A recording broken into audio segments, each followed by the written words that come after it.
హైడ్రా అనగానే గుర్తొచ్చే పేరు ఆవుల వెంకట రంగనాథ్.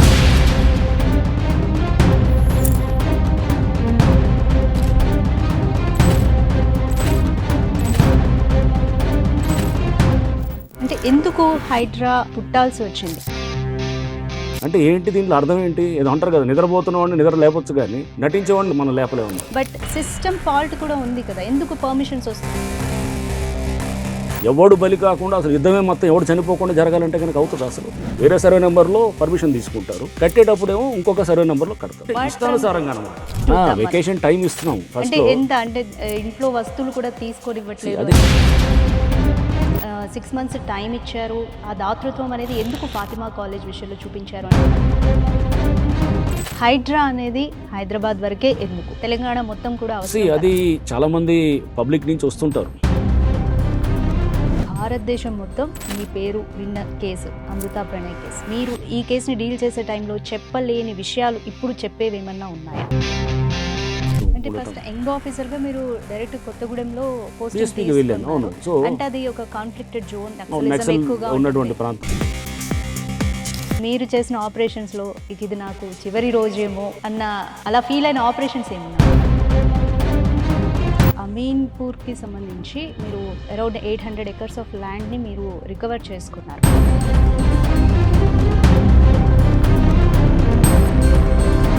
ఓనర్షిప్ని అంత ఫాస్ట్గా ఎలా వెరిఫై చేసుకుంటారు? ఓనర్షిప్ని దానిగా దాదాపు రాధిక ఇప్పుడు ఇట్లాంటి డ్రామా ఆర్టిస్ట్ గానే చాలా మంది ఉంటారు. ఆ వెనకాల కబ్జా కోర్లు అంతా ఇట్లా డ్రామా ఆర్టిస్ట్లే ఉంటారు. సడన్ గా డిమాలిష్ చేసినప్పుడు అంత నెగటివిటీని మీరు ఎక్స్పెక్ట్ చేయలేక రూలింగ్ పార్టీ ఓట్ బ్యాంక్ ని కాపాడడానికి మారారనుకో, చట్టపరంగా పేపర్ మీద ఉన్నట్టుగా ఇవ్వాలి. సార్ రిటైర్మెంట్ తర్వాత పాలిటిక్సా లేకపోతే పీస్ఫుల్ లైఫ్ ఏం చూస్ చేసుకుంటారు? నేను రైతుల సమస్యలు 10 ఏళ్ల క్రితం టేకప్ చేశాను. సండేస్ రంగనాథ్ గారు ఏం చేస్తుంటారు? Cricket interest? చూస్తాను, క్రికెట్ మ్యాచెస్, ఐపీఎల్ మ్యాచ్ చూస్తుంటాను.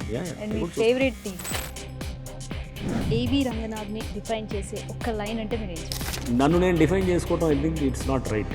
Hi, welcome to Telugu post originals. This is Radhika. Hydraa అనగానే ఫస్ట్ గుర్తొచ్చే పేరు ఏవి రంగనాథ్. హైడ్రా ప్రస్తుతం ఎందుకు నిత్యం వార్తల్లో నిలుస్తూ కాంట్రవర్సీలకు కేర్ ఆఫ్ అడ్రస్ గా మారుతుంది? బడాబాబులకు, అక్రమార్కుల గుండెల్లో రైళ్లు పరిగెత్తిస్తాం అని రంగంలోకి దిగిన హైడ్రా పేదలపై, సాధారణ ప్రజలపై బుల్డోజర్ పాలిటిక్స్ ప్లే చేస్తుంది అన్న ఇమేజ్ ని ఎందుకు మూటగట్టుకుంటుంది? హైడ్రా ప్రయాణం ఎటువైపుకి? సరే, ఇవన్నీ పక్కన పెడదాం. అసలు ఎవరు ఈ ఆవుల వెంకట రంగనాథ్? ఆయన ట్రాక్ రికార్డ్ ఏంటి? ఎస్పీగా, డిఎస్పీగా, గ్రేహౌండ్స్ అసాల్ట్ కమాండర్గా, ఐపీఎస్ ఆఫీసర్గా ఆయనకున్న ట్రాక్ రికార్డ్ ఏంటి? Let's unfold with Hydraa commissioner A V Ranganath. నమస్తే సార్. నమస్తే. సో ఎలా ఉన్నారు సార్? Fine, good. ఈ మధ్య ఎక్కువ ఇంటర్వ్యూస్ ఇస్తూ ఉన్నారు, కాంట్రవర్సీ క్వశ్చన్స్ ఇవన్నీ ఫేస్ చేసి, అంటే మీ సైడ్ మీరు క్లారిటీ ఇచ్చే ప్రయత్నం అని అనుకోవచ్చా? అంటే ఎట్లా అంటే హైడ్రా ఒక కొత్త సంస్థ ఇది. అంటే దేశంలోనే మొట్టమొదటిగా తెలంగాణ రాష్ట్రంలో, ప్రత్యేకించి హైదరాబాద్లో తీసుకొచ్చినటువంటి ఒక వ్యవస్థ ఇది. First of it's kind in the country. So ఇది చేసేటటువంటి విధులు కానీ ఇవన్నీ కూడా మొదటిసారి దేశంలో అందరూ చూస్తున్నారు అనమాట. అంటే ఇన్ని పవర్స్ ఇచ్చినటువంటి ఒక బాడీ ఇంతవరకు కంట్రీలో లేదు. అంటే మీరు ఇరిగేషన్ పవర్సు, నెక్స్ట్ ఒక పోలీస్ ఆఫీషియల్గా ఉండాల్సిన పవర్సు, ఫైర్ డిపార్ట్మెంట్కి ఉండే పవర్సు, లేకపోతే కనుక రెవెన్యూ అధికారులకు ఉండే పవర్సు, మున్సిపల్ అడ్మినిస్ట్రేషన్ నుంచి ఉండే పవర్సు, ఇట్లా రకరకాల పవర్స్ అన్నీ కూడా హైడ్రా అనే సంస్థలో దానికి మొత్తం సెంట్రలైజ్ అయ్యి ఉన్నాయన్నమాట. సో ఇటువంటి సంస్థ ఇన్ని పవర్స్ తోటి ఉన్నప్పుడు, కొత్త ఇది ఒక పద్ధతిలో ఇదంతా కూడా జరుగుతున్నప్పుడు పబ్లిక్కి చాలా డౌట్స్ కానీ, చాలా అపోహలు కానీ ఇవన్నీ కూడా చాలా ఉంటాయి. అంటే ఎందుకు హైడ్రా పుట్టాల్సి వచ్చింది? అంటే సపరేట్గా ఏ డిపార్ట్మెంట్కి ఆ డిపార్ట్మెంట్ ఉంది, జిహెచ్ఎంసీ ఉంది, ఫైర్ డిపార్ట్మెంట్ ఉంది, ఎందుకని హైడ్రా పుట్టింది? ఎలా ఉండిందంటే, ఇప్పుడు మీకు ఉదాహరణకు ఒక చెరువు ఉందనుకుందాం. చెరువులో ఒక అతను ఎవరో ఇల్లు కట్టాడు. కట్టినప్పుడు ఎఫ్టీఆర్లో కట్టాడు అనుకుందాం. కడితే కనుక ఇల్లు ఇంతకుముందు, అంటే గతంలో హైడ్రా రాకముందు దాన్ని ఇట్లా ఎంక్రోచ్మెంట్ అవుతుంది చెరువులో అని చెప్పినప్పుడు ఇరిగేషన్ వాళ్ళు దగ్గరికి పోతారనమాట. ఫస్ట్ పోతే ఇరిగేషన్ వాళ్ళు అంటారు, మేము లేక్ కస్టోడియన్ని, చెరువును చూడాల్సిన బాధ్యత మాదే, కానీ దాన్ని కూలగొట్టాల్సిన బాధ్యత టౌన్ ప్లానింగ్ వాళ్ళది అని అంటారు అనమాట. ఎందుకంటే అది అక్కడ మున్సిపల్, అది వాళ్ళకి బాధ్యత అని అంటారు. సో టౌన్ ప్లానింగ్ వాళ్ళ దగ్గరికి పోతారు. టౌన్ ప్లానింగ్ వాళ్ళు అంటారు, ఇది ఎంక్రోచ్మెంట్, సో దీన్ని రెవెన్యూ అడ్మినిస్ట్రేషన్ వాళ్ళు చూడాలి, రెవెన్యూ డిపార్ట్మెంట్ వాళ్ళు అంటారు. అంటే ఇది ఒకటి నుంచి ఇంకొకళ్ళకి, ఒకటి నుంచి ఇట్లా తిరుగుతూ ఫైనల్గా అక్కడ ఏమవుతుందంటే ఆ ఎంక్రోచ్మెంట్ కంప్లీట్ అయిపోతుంది, స్ట్రక్చర్స్ వస్తాయి, వచ్చేసి ఎవరు అమ్ముకొని వెళ్ళిపోవడం జరుగుతుంది అనమాట. ఇది జరుగుతుంది. దీన్ని చెక్ చేయడానికే తెలంగాణ ప్రభుత్వం ఏం చేసిందంటే ఈ వాళ్ళ దగ్గర వీళ్ళ దగ్గరికి లేకుండా అన్ని పవర్స్ని, ఇప్పుడు ఎంక్రోచ్మెంట్ అయితే రెవెన్యూ డిపార్ట్మెంట్ పరంగా ఉండేటువంటి పవర్స్ని కానీ, టౌన్ ప్లానింగ్కి సంబంధించినటువంటి పవర్స్ కానీ, మున్సిపాలిటీస్ పరంగా కానీ, ఇరిగేషన్ పరంగా ఉండాల్సిన పవర్స్ కానీ ఇవన్నీ కూడా మా దగ్గర సెంట్రలైజ్ అయ్యి పెట్టడంతో మేము ఇప్పుడు మీరు వాళ్ళ దగ్గర పోండి వీళ్ళ దగ్గర పోండి, ఎందుకంటే ఇది మా బాధ్యత అవుతుంది అనమాట. సో ఇది ఒక ఫస్ట్ ఆఫ్ ఇట్స్ కైండ్. అంటే ఇంత పవర్స్ ఇచ్చినప్పుడు చాలా బాధ్యత కూడా అంతే ఉండాలన్నమాట. మీరు అంటున్నారు కాంట్రవర్సీస్ అవుతున్నాయంటే కాంట్రవర్సీస్ ఎవరు అవ్వట్లేదు, కాంట్రవర్సీస్ చేస్తారనమాట. ఎవరు చేస్తారంటే దీంట్లో ఎవరైతే గనక వెస్టెడ్ ఇంట్రెస్ట్లు ఉంటాయో వాళ్ళు కాంట్రవర్సీ తయారు చేస్తారు. పేదవాళ్ళ మీద పోతున్నారు అని అంటారు. పేదవాళ్ళ మీద పోయేది ఉంటే కనుక హైడ్రా ఇప్పటిదాకా 2100 ఎకరాల భూమిని స్వాధీనం చేసుకొని దాదాపు ఒక 190 ఆపరేషన్స్లో 80,000 కోట్లని దాని వర్తున్నటువంటి దీన్ని అసెట్స్ని తీసుకోవడం జరిగింది అనమాట. సో పేదవాళ్ళ మీద పోతే 80,000 కోట్లు వస్తాయా? సో సింపుల్ అంటే అది. సో అక్కడ గుడిసెలు కూలిస్తే పేదవాళ్ళు కాదు, అది ఎవడి కింద ఉన్నాయనేది ఇంపార్టెంట్ అనమాట. అవును, అంటే ఇదంతా ఒక social media propaganda, media narration లాగే మీరు భావిస్తున్నారా? అంటే 100% కాదు, 1000% అదే. అంటే అన్ని మన సున్నం చెరువు అని చెప్పి అవసరం ఉండదు కదా. ఎగ్జాక్ట్లీ. ఏమవుతుందంటే ఒక ఛానల్ పట్టుకొని పోతే కనుక అక్కడ కూల్చింది గుడిసెలు వాస్తవం, పేదోళ్ళ మీదకి పోతున్నారు అని అంటారు అనమాట.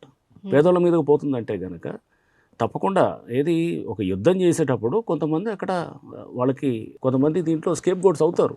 ఇప్పుడు మీకు బెస్ట్ మొన్న అమీన్పూర్లో మేము ఒక చోట కూల్చినప్పుడు అపార్ట్మెంట్స్ని అక్కడ ఎవరో కొంతమంది వాళ్ళని తెచ్చి ఆ రోజు ముందు రాత్రి పెట్టారు వాళ్ళందరినీ అపార్ట్మెంట్స్లో. ఎవరు అతను అమీన్పూర్లో మన ముఖీం అని చెప్పి అతను అజీమ్ అని వాళ్ళ బ్రదరు. సో అతను ఆక్యుపై చేసి 6 అంతస్తులు కడతాడు పర్మిషన్ లేకుండా. కట్టి దాంట్లో స్విమ్మింగ్ పూల్ ఉంటుంది. అతను పేదవాడు అవుతాడా? అతను అంత స్విమ్మింగ్ పూల్ కట్టుకుని దుబాయ్ నుంచి వచ్చిన డబ్బు దుబాయ్లో ఉంటాడు, అయితే కట్టుకొని దాంట్లో మేము వస్తున్నామని చెప్పి మేము నోటీసులు ఇచ్చాం అంతకుముందు, ఏది 1 year క్రితమే స్పీకింగ్ ఆర్డర్ ఇచ్చాం. అది మేము ట్విట్టర్లో కూడా పెట్టాం, మా అఫీషియల్ ట్విట్టర్లో కూడా పెట్టిన తర్వాత కూడా మేము వెళ్తున్నాం ఈరోజు వస్తున్నాం అని చెప్పి వాళ్ళకి కొంత సమాచారం న్యాచురల్గా ఉంటుంది. ఎందుకంటే రేపు మేము వస్తున్నాం ఖాళీ చేయడం అని చెప్పాం అనమాట. ఖాళీ చేయబోగా ఇంకో 20 మంది తెచ్చి అడిషనల్గా దాంట్లో పెట్టారనమాట అపార్ట్మెంట్స్లో. అంటే షీల్డ్గా వాడటం అనమాట. పొద్దునెళ్ళి తలుపు కొడితే తలుపు తీయట్లేదు. అంటే ఏంటి దీంట్లో అర్థం ఏంటి? ఏదో అంటారు కదా, నిద్రపోతున్నవాడిని నిద్ర లేపొచ్చు కానీ నటించేవాడిని మనం లేపలేము అనమాట. దీంట్లో వెళ్ళి ఎవడైతే కావాలని మనం అక్కడ ఉండి మనం ఇష్యూ చేద్దాం అనుకున్నప్పుడు ఖచ్చితంగా వాళ్ళు ఏమంటారంటే షీల్డ్గా పెట్టుకొని ఈ పేదవాళ్ళనో లేకపోతే ఎవడో హ్యూమన్ షీల్డ్గా పెట్టుకొని ఈ సమస్యని హ్యాండిల్ చేద్దాం అనేటువంటి విధానం ఇప్పుడు ఉన్నదన్నమాట. సో మన పని కాకపోయినా కానీ అట్లీస్ట్ బదనాం అయితే చేద్దాం. దానికి ఏం చేస్తారు, కొంత సోషల్ మీడియా ఛానల్స్ వస్తాయి. వచ్చినప్పుడు దాంట్లో వెస్టెడ్ ఇంట్రెస్ట్ ఉన్న వాళ్ళు ఎవరికైతే ఉన్నారో వాళ్ళు చేస్తారు. దీన్ని ఇటువైపు కోణం చూపించరు. అంటే ఎప్పుడైనా కానీ కూడా అది అంటే ఇప్పుడు మనం ఎవడన్నా 4 గుడిసెలు కూలిస్తే కనుక ఆపేద్దామా? చెరువులో ఎవడన్నా 4 గుడిసెలు వేస్తే ఆపేద్దామా? అది 4 గుడిసెలు తీయాలంటే కనుక అవుతుందా? ఇంతకుముందు అదే కదా పద్ధతి చేసింది.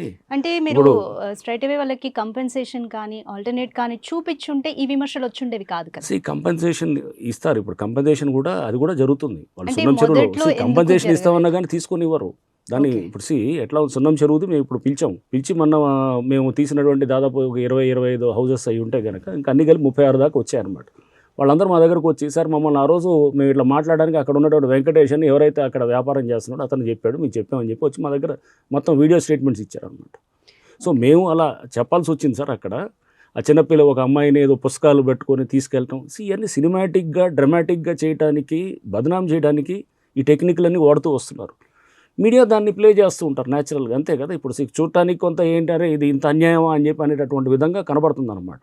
అంటే జెన్యూన్ గా విక్టిమ్స్ కూడా ఉన్నారు కదా సార్. అంటే వాళ్ళకి తెలియక ఈ పర్మిషన్స్ ఎలా ప్రాసెసింగ్ ఇదంతా తెలియక బిల్డర్స్ నుంచి. నేనేది అది పేదవాళ్ళు కాదు, అది మిడిల్ క్లాస్ సంబంధించిన వాళ్ళు. మిడిల్ క్లాస్ సంబంధించిన వాళ్ళు మేము చేసాం కొన్ని చోట్ల ఏదైతే డిమాలిష్ చేసామో, ఇది బాచుపల్లి దగ్గర ఫర్ ఇన్స్టెన్స్ జరిగి ఒక్క రోజే ఇది అమీన్పూర్లో జరిగినటువంటి అది అనమాట. గృహప్రవేశం చేసేటి ఒక్క రోజు. బట్ అక్కడ దాని ముందు అతను నేను చెప్పాను కొంతమంది ఇబ్బంది పడాలి తప్పదు. ఆ ఒక్కడి కోసం చూస్తే కనుక మొత్తం ఈ వ్యవస్థ అంతా మొత్తం మనం కబ్జాల మీద నియంత్రించడం అవ్వదు. ఒకళ్ళిద్దరు తప్పకుండా దాంట్లో బలి అవుతారు. ఎవడు బలి కాకుండా అసలు యుద్ధమే మొత్తం ఎవడు చనిపోకుండా జరగాలంటే కనుక అవుతుంది? అసలు అవ్వదు కదా. సో కొంతమంది బాధ్యులు అవుతున్నారు అక్కడ ఆ స్కేప్ గోడ్స్ అవ్వటం వల్లే వాళ్ళు కొంతమంది అయ్యారు పాపం. నేను కాదనట్లేదు. నేను అతను అక్కడ కొనుక్కున్నాడు, ఎవరో మీరు అన్నారు ఒక రోజు ముందే గృహప్రవేశం చేశాను. ఎక్కడ కొన్నాడు? గవర్నమెంట్ ల్యాండ్లో కట్టిన విల్లాస్ని కొన్నాడు. పర్మిషన్ ఎవరు ఇచ్చారు? పంచాయత్ సెక్రటరీ ఇచ్చాడు. పంచాయత్ సెక్రటరీ ఎవరు? అతను సస్పెండ్ చేశారు తర్వాత అక్కడ, అదే అమీన్పూర్లో సస్పెండ్ చేశారు.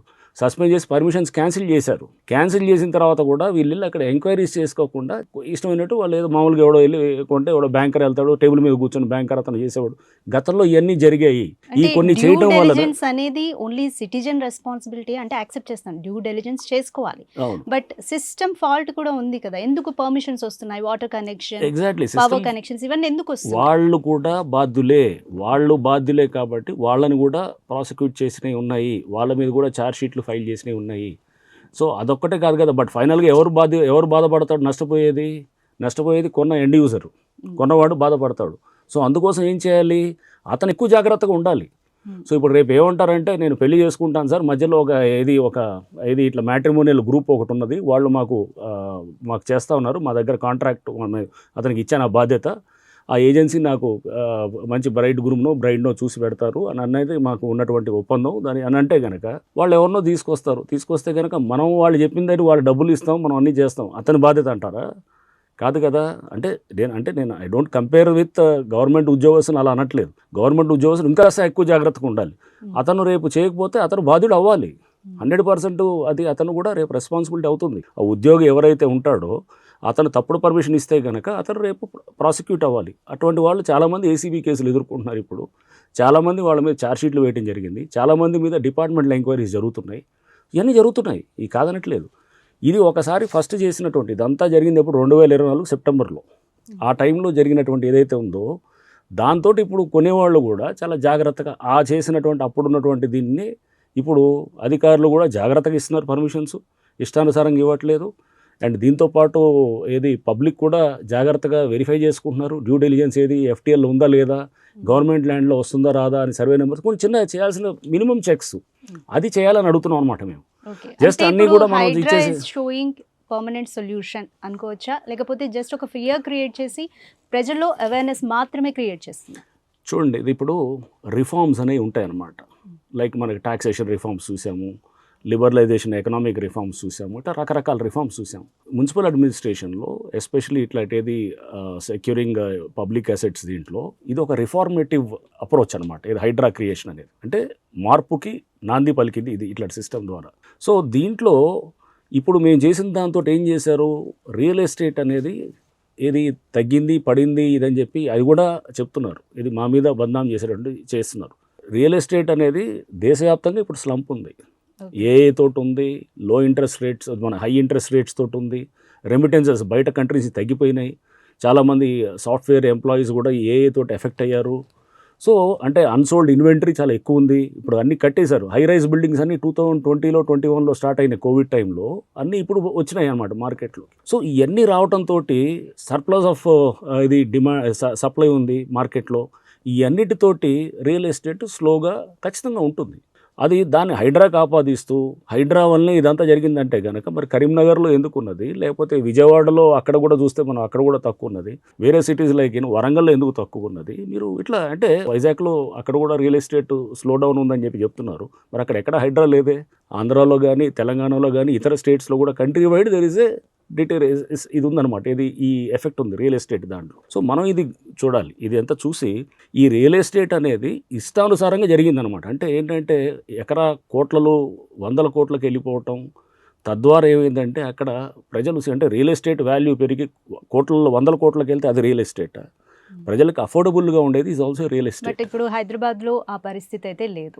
అదే నేనేది ఇప్పుడు ఏమైంది, ఆ రియల్ ఎస్టేట్ వాల్యూ మొత్తం అవ్వటంతో విపరీతమైన ధోరణికి వెళ్ళేటప్పటికి ఏది కనపడదు అంటే ఇప్పుడు ల్యాండ్ వాల్యూ విపరీతంగా పెరిగినప్పుడు చెరువులు ఆక్రమిస్తారు, లేకపోతే పార్కులు ఆక్రమిస్తారు. ఎందుకంటే ల్యాండ్ చాలా ఇంపార్టెంట్ కదా. బయట ఎక్కడో ఎకరా కొనే బదులు ఇడే ఆక్రమిస్తే కనుక ఎవడో ఆఫీసర్లో వచ్చినోడికి ఎవడికి ఏదో తృణపానం ఇచ్చుకుంటే అయిపోయింది కదా అనుకుంటారు. సో ఇదంతా దీని నుంచి వచ్చినటువంటి దుష్పరిణామాలు అనమాట. అట్లానే మనం చూసాం ఎంతోమంది మన ప్రీ లాంచ్ ఆఫర్లు చాలామంది ఏంటంటే చూసాం. బిల్డర్స్, సాహితీ బిల్డర్స్ నాకు బాగా గుర్తు, నేను క్రైమ్స్లో ఉన్నప్పుడు కూడా చూసాం ఆ కేసు. వచ్చి 2000 కోట్లు మార్కెట్ నుంచి రైజ్ చేశారు. జనాలకు ముందు అక్కడ స్టార్ట్ కూడా చేయరు, ఫుట్టింగ్లు కూడా తీయరు, బట్ ఈ లోపల జనాల నుంచి పబ్బులు డబ్బులు వసూలు చేస్తారు. అంటే ఇవన్నీ కూడా దేని నుంచి అంటే దేనికి సంకేతాలు, విపరీతమైన రియల్ ఎస్టేట్ పోకడలకి ఇవన్నీ కూడా ప్రీ లాంచ్ ఆఫర్లు. మన చేతిలో డబ్బు లేకుండా మనం వెళ్ళి కొనుక్కోవచ్చు భూములని. ఇవన్నీ ఏంటంటే వాల్యూ ఆఫ్ దీన్ని పెరిగిపోవడం, అఫోర్డబిలిటీని మనం దాన్ని విస్మరించడం, ఇవన్నీ ఇప్పుడు కరెక్షన్ అవుతున్నాయి. డెఫినెట్గా ఇవన్నీ కరెక్ట్ అవుతున్నాయి. ఎందుకు ఇప్పుడు చెరువుల మీద కట్టాల్సింది ఇప్పుడు వెనక్కి జరిగి కట్టుకుంటారు అన్నమాట. సో అంటే in a way Hydraa has redefined real estate, reoriented real estate. అంటే చెరువు దగ్గరలో లోపలికి చెరువు ఇంతకుముందు ఎఫ్టీఎల్ అవతల కట్టుకుంటారా అంటే చెరువులోకి వచ్చి కట్టేవాళ్ళు. ఇప్పుడు చెరువు బయట ఉండి కడతారు. పక్కన పార్క్ పక్కనో లేకపోతే ఇంకేదో గవర్నమెంట్ ల్యాండ్ పక్కన ఉంటే కనుక వాళ్ళ ప్లాటు పార్కులోకి జరుగో లేదా గవర్నమెంట్ ల్యాండ్లో జరిగి కట్టుకొని అది అంతా కూడా వాళ్ళ ప్లాట్లో కట్టినట్టుగా చూపించేవాడు, వాళ్ళ గవర్నమెంట్ ల్యాండ్లో కట్టి. ఇవన్నీ అమీన్పూర్ ఇవన్నీ అయ్యే కదా ఎగ్జాంపుల్స్. వేరే సర్వే నెంబర్లో పర్మిషన్ తీసుకుంటారు, కట్టేటప్పుడేమో ఇంకొక సర్వే నెంబర్లో కడతారు. అంటే ఇష్టానుసారంగా అనమాట. Apart from this middle class అయినా ఎవరికైనా ఇల్లు అనేది ఒక కళ. పైసా పోగేసి డెఫినెట్గా మోస్ట్లీ అందరూ బ్యాంక్లో లోన్ తీసుకొని కట్టుకుంటూ ఉంటారు. ఓకే, హైడ్రా ఎజెండాలో ఇది లేదా అంటే ప్రీ లాంచ్ ఆఫర్స్ ఇస్తూ ఉంటాయి రియల్ ఎస్టేట్ సంస్థలు. అది మా పరిధిలోకి రాదు. అంటే ప్రీ లాంచ్ ఆఫర్స్ అనేది అది పోలీస్ పరిధిలోకి వస్తుంది. అది ఇల్లీగల్ క్లియర్గా. రేరా దీని కింద కూడా అది వైలేషన్ అవుతుంది. హైడ్రా పరిధిలోకి రాదు.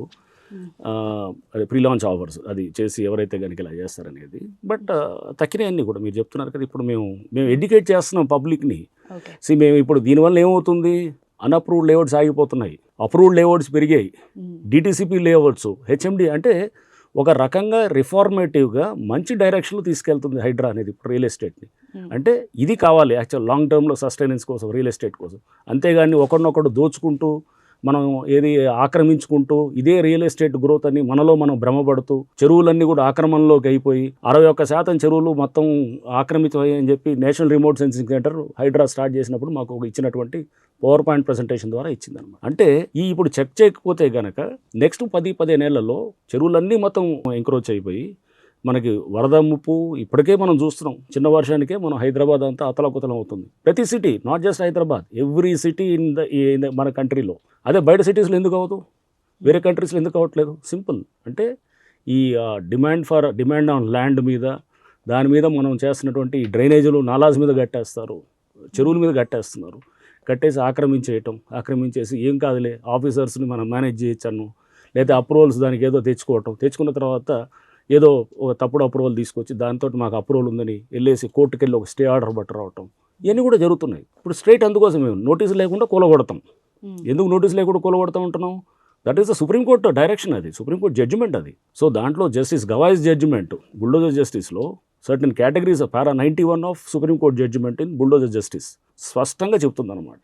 నోటీసులు లేకుండా కూలగొట్టచ్చు ఈ కొన్ని కేటగిరీస్ ఆఫ్ ఎంక్రోచ్మెంట్స్ అని ఉంది. సో ఇప్పుడు ఫస్ట్లో కోర్టులు కూడా మమ్మల్ని నోటీస్ ఇవ్వాలి అని అన్నారు. ఇప్పుడు మేము ఎప్పుడైతే కనుక స్పష్టంగా ఉన్నాయి, కోర్ట్స్ కూడా they are mentioning that same in the judgement అనమాట. మెన్షన్ చేస్తారు para 91 of the supreme court order says this అని చెప్తున్నారు. అంటే ఇప్పుడు మీరు చెప్పిన దాన్ని బట్టి హైడ్రా సిస్టమ్ మీద ఫైట్ చేస్తుందా, అక్రమ భూ కబ్జాదారుల మీద ఫైట్ సిస్టమ్ మార్పు కోసం పనిచేస్తూ భూ కబ్జాదారుల మీద ఫైట్ చేస్తుంది. ఎన్వైరన్మెంట్ కూడా అసోసియేటెడ్ కదా, ఖచ్చితంగా అన్ని ఏజెన్సీస్ అసోసియేటెడ్. సిస్టమ్ మార్పుకు చేస్తూ దాంతో కదా ఇప్పుడు ఇవన్నీ వచ్చినాయి. మీకు ఎన్ని మార్పులు చేర్పులు అన్నీ కూడా రావటం చాలా రిఫార్మేటివ్గా. అంటే ఇవన్నీ ఇంతకుముందు ఉన్నాయి, అన్నీ ఉన్నాయి, ఏమీ లేనిది లేదు. ఎఫ్టీఎల్లో కట్టకూడదని ఇంతకుముందు కూడా ఉంది, బట్ కడుతున్నారు. నాలా మీద కట్టకూడదని ఇంతకుముందు కూడా ఉంది, బట్ కడతారు. పార్క్ని ఆక్రమించకూడదు, పార్క్ ఒక లేఅవుట్లో దాన్ని కాపాడాలి, రోడ్డు ఉంటే రోడ్డు లేఅవుట్ ఉంటే కాపాడాలి అనేది ఉంది. అది స్లాగ్ అంటే పట్టించుకోలేదు. ఎప్పుడైతే హైడ్రా ఇంటర్వెన్షన్ తోటి వచ్చిందో, పవర్స్ ఇచ్చారో, యాక్ట్ చేయటం మొదలెట్టిందో, ఎస్ ఇది there is an agency check చేస్తుందని. అందుకోసం కదా హైడ్రా ఆఫీస్కి ఇన్ని వేల మంది ఎందుకు వస్తారు? వాళ్ళకి ఆ నమ్మకం కలిగింది కాబట్టి వస్తున్నారు. లేకపోతే ఎందుకు వస్తారు? హైడ్రా ఆఫీస్ కూడా ఈగలు తోలుకుంటూ ఉండాలి అంతే అనమాట. ఎవడు రాడు. ఎందుకు ఇన్ని ప్రజావాణి అంటే అంత డిమాండ్ ఎందుకు ఉంది? మా దగ్గర వేల కంప్లైంట్లు ఎందుకు వస్తున్నాయి? ఎందుకు మేము ఇప్పుడు చివరికి బ్రేక్ ఇచ్చి కొన్ని రోజులు బ్రేక్ ఇచ్చి ఒక 4 వారాలు బ్రేక్ ఇచ్చి మేము పాత కంప్లైంట్స్ అన్ని ముందు డిస్పోజ్ చేద్దామని చెప్తుంది. ఎక్కువ అయిపోతున్నాయి అనమాట కంప్లైంట్స్. మేము ఉండే అధికారులు 50 మంది లేము మేము. సో దీన్ని ఇంకా స్ట్రెంథన్ చేయాలి, సిస్టమిక్గా చేయాలి. ఈ చేస్తూ లాంగ్ టర్మ్లో రియల్ ఎస్టేట్ ప్రాపర్ డైరెక్షన్లో వెళ్ళాలి, మంచిగా ఉండాలి, అఫోర్డబుల్గా ఉండాలి, ఎన్వైర్న్మెంట్ సేఫ్ గార్డ్ అవ్వాలి, వాటర్ బాడీ సేఫ్ గార్డ్ అవ్వాలి, పార్కులు ఈ రోడ్లు ఇవన్నీ కూడా ఇది ఉండాలి. నెక్స్ట్ మేము చేసే పని ఒక 20 ఏళ్ళు 30 ఏళ్ళ తర్వాత అప్పుడు public will start realising. Next ఒక 20 ఏళ్ళు 10 ఏళ్ల తర్వాతే మొదలైద్ది. ఇప్పటికే అర్థమవుతుంది. ఇప్పటికే చెరువులు ఆక్రమణలు అన్నీ ఆగిపోయినట్టుగా, దాదాపుగా ఆగిపోయినట్టుగా ఎన్ఆర్ఎస్సీ రిపోర్ట్ ఇచ్చింది 1 year తర్వాత. దాదాపుగా గవర్నమెంట్ వస్తే హైడ్రా ఎగ్జిస్టెన్స్ పరిస్థితి ఏంటి?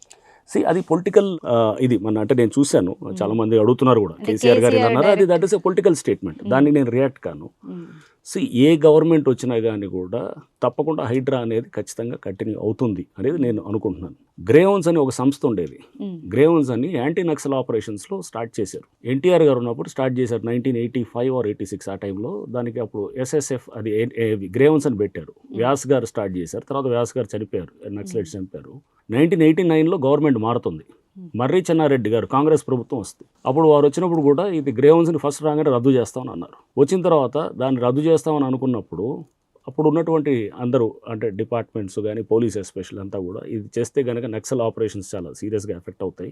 దాని వెంటనే అప్పుడు SSF అని దాన్ని నామన్క్లేచర్ అంటే పేరు మార్చి దాన్ని కంటిన్యూ చేసి తర్వాత మళ్ళీ జనార్దన్ రెడ్డి గారు వచ్చిన తర్వాత మళ్ళీ గ్రేవన్స్గా మార్చి దాన్ని ఫుల్ ఫ్లెడ్జ్గా నడుస్తుంది. కొంత పొలిటికల్ స్టేట్మెంట్స్కి I don't want to react. But a organization అయినా కానీ కూడా ప్రజలకు మంచి చేస్తే గనక ఏ ప్రభుత్వాలు గాన ఏ రాజకీయ పార్టీ కూడా దాన్ని తీసివేయడానికి సాహసించదు. అంటే ఇదే రాజకీయ పార్టీ కంటిన్యూ అయితే హైడ్రా కంటిన్యూ అవుతుంది.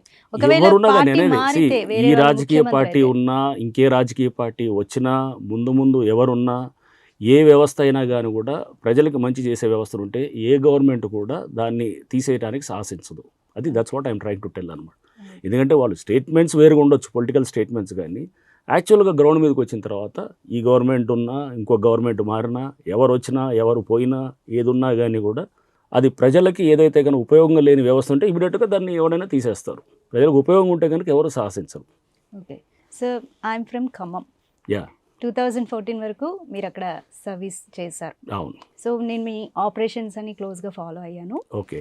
అంటే అక్కడ ప్రజల్లో మీరు ఎంత మార్క్ క్రియేట్ చేశారు, వాళ్ళకి ఎంత నమ్మకం ఇచ్చారు, వడ్డీ వ్యాపారుల ఆగడాలు కట్టించడంలో కానీ రైతుల పక్షాన నిలబడడంలో కానీ. ఇంకా సెన్సేషన్ ఏంటంటే మీరు ప్రజలకి డైరెక్ట్ యాక్సెస్ ఇచ్చారు. సో ఇవన్నీ నేను చూశాను. బట్ అంటే ఇప్పుడు మీ చుట్టూ వస్తున్న ఇమేజ్ చూస్తూ ఉంటే అప్పుడు రంగనాథ్ ఇప్పుడు రంగనాథ్ ఒకేలా ఉన్నారా, ఏమైనా మారారు? చూడమ్మా, ఒకటి ఫస్ట్ నుంచి డే 1 నేను ఉద్యోగంలో చేరింది 1998. నేను DSPగా ట్రైనింగ్లో జాయిన్ అయిన తర్వాత 2000 సంవత్సరంలో ఫస్ట్ పోస్టింగ్ కొత్తగూడెంలో మొదలెట్టాను. ఖమ్మం SPగా కూడా నేను 2012 ఆ టైంలో చేశాను. 2012 నుంచి 14. అప్పుడు కూడా ప్రజావాణి లాగా అప్పుడు ఏముండేది, మనకి గ్రీవెన్సెస్ డే అని ఉండేది. మీరు చూస్తే కనుక ఇప్పుడు ఆ వీడియోస్ కూడా ఉంటాయి, మీరు యూట్యూబ్లో చూస్తే రాత్రి 12 దాకా క్యూలు ఉండేవి అనమాట అంతా. అంటే నేను ఏంటి ఎంఫసైజ్ చేస్తానంటే పబ్లిక్ ఏ వ్యవస్థ అయినా కానీ కూడా రిజల్ట్ ఓరియంటెడ్ ఉండాలి, డెలివరీ చేయాలి రిజల్ట్. లేకపోతే కనుక ఆ వ్యవస్థ ఉండి వేస్ట్ అనేటటువంటి ఒక అభిప్రాయంలో ఫస్ట్ నుంచి కూడా ఉన్నాను. ఎందుకంటే నేను పనిచేసినంతా కూడా నక్సల్స్ ప్రభావిత ప్రాంతాల్లో పనిచేశాను ఫస్ట్ 10 ఏళ్ళు. ఎక్కడైతే కనుక గవర్నమెంట్ సరిగ్గా డెలివరీ చేయదో, ఎక్కడైతే గవర్నమెంట్ రిజల్ట్ చూపించడం లేదో, లేకపోతే ప్రజలకి చేయాల్సినటువంటి మంచి చేయలేదో, రీచ్ కాదో, అక్కడ డెఫినెట్గా గవర్నమెంట్ మీద వ్యతిరేకత ఉండి నక్సలిజంలోకి వెళ్ళినటువంటి సందర్భాలు చాలా చూసాం. ఒక తప్పుడు కేసు పెట్టము, లేదా ఒక ఏది చేయాల్సిన ఒక ఏది ప్రభుత్వం ఏది వడ్డీ వ్యాపారాలు ఆగడాలు అరికట్ట చేయకపోవడం, ఇట్లాంటివన్నీ చూసినప్పుడు నా మైండ్ కండిషనింగ్ బహుశా నేను పనిచేసినటువంటి నక్సల్స్ ప్రభావిత ప్రాంతాల్లో ఉన్నటువంటి ప్రజల దీన్ని చూసినప్పుడు దాని తగ్గట్టుగా కండిషన్ అయిందేమని అనుకుంటాను నేను బహుశా ఫస్ట్ 10-12 ఏళ్ళు. సో అందులో భాగంగానే ఖమ్మం SPగా వచ్చినప్పుడు ఫర్ ఇన్స్టెన్స్ నేను అక్కడ సింగరేణి కార్మికులు చాలా విపరీతంగా ఉంటారు. మీరు ఆ జిల్లానే అంటున్నారు కాబట్టి, సో మీరు ఖమ్మం కానీ లేదా ఎస్పెషల్లీ కొత్తగూడెం కోల్ బెల్ట్ అంతా, మనుగూరు, ఇల్లందు, ఈ బెల్ట్ అంతా కూడా విపరీతంగా ఉంటారు కార్మికులంతా. ఈ ఏరియాలో చాలా విపరీతమైనటువంటి వడ్డీలు అంటే మిత్తిలకి ఇచ్చి కలెక్ట్ చేసి 5 రూపాయలు 10 రూపాయలు ఇట్లా చేసి అక్కడ రకరకాల పద్ధతులు, బారా కటింగ్ అంటారు, మీటర్ పద్ధతి అంటారు, మీటర్ కటింగ్ అంటారు, గిరిగిరి అంటారు, ఇట్లా రకరకాలుగా దాంతో పిలుస్తుంటారు.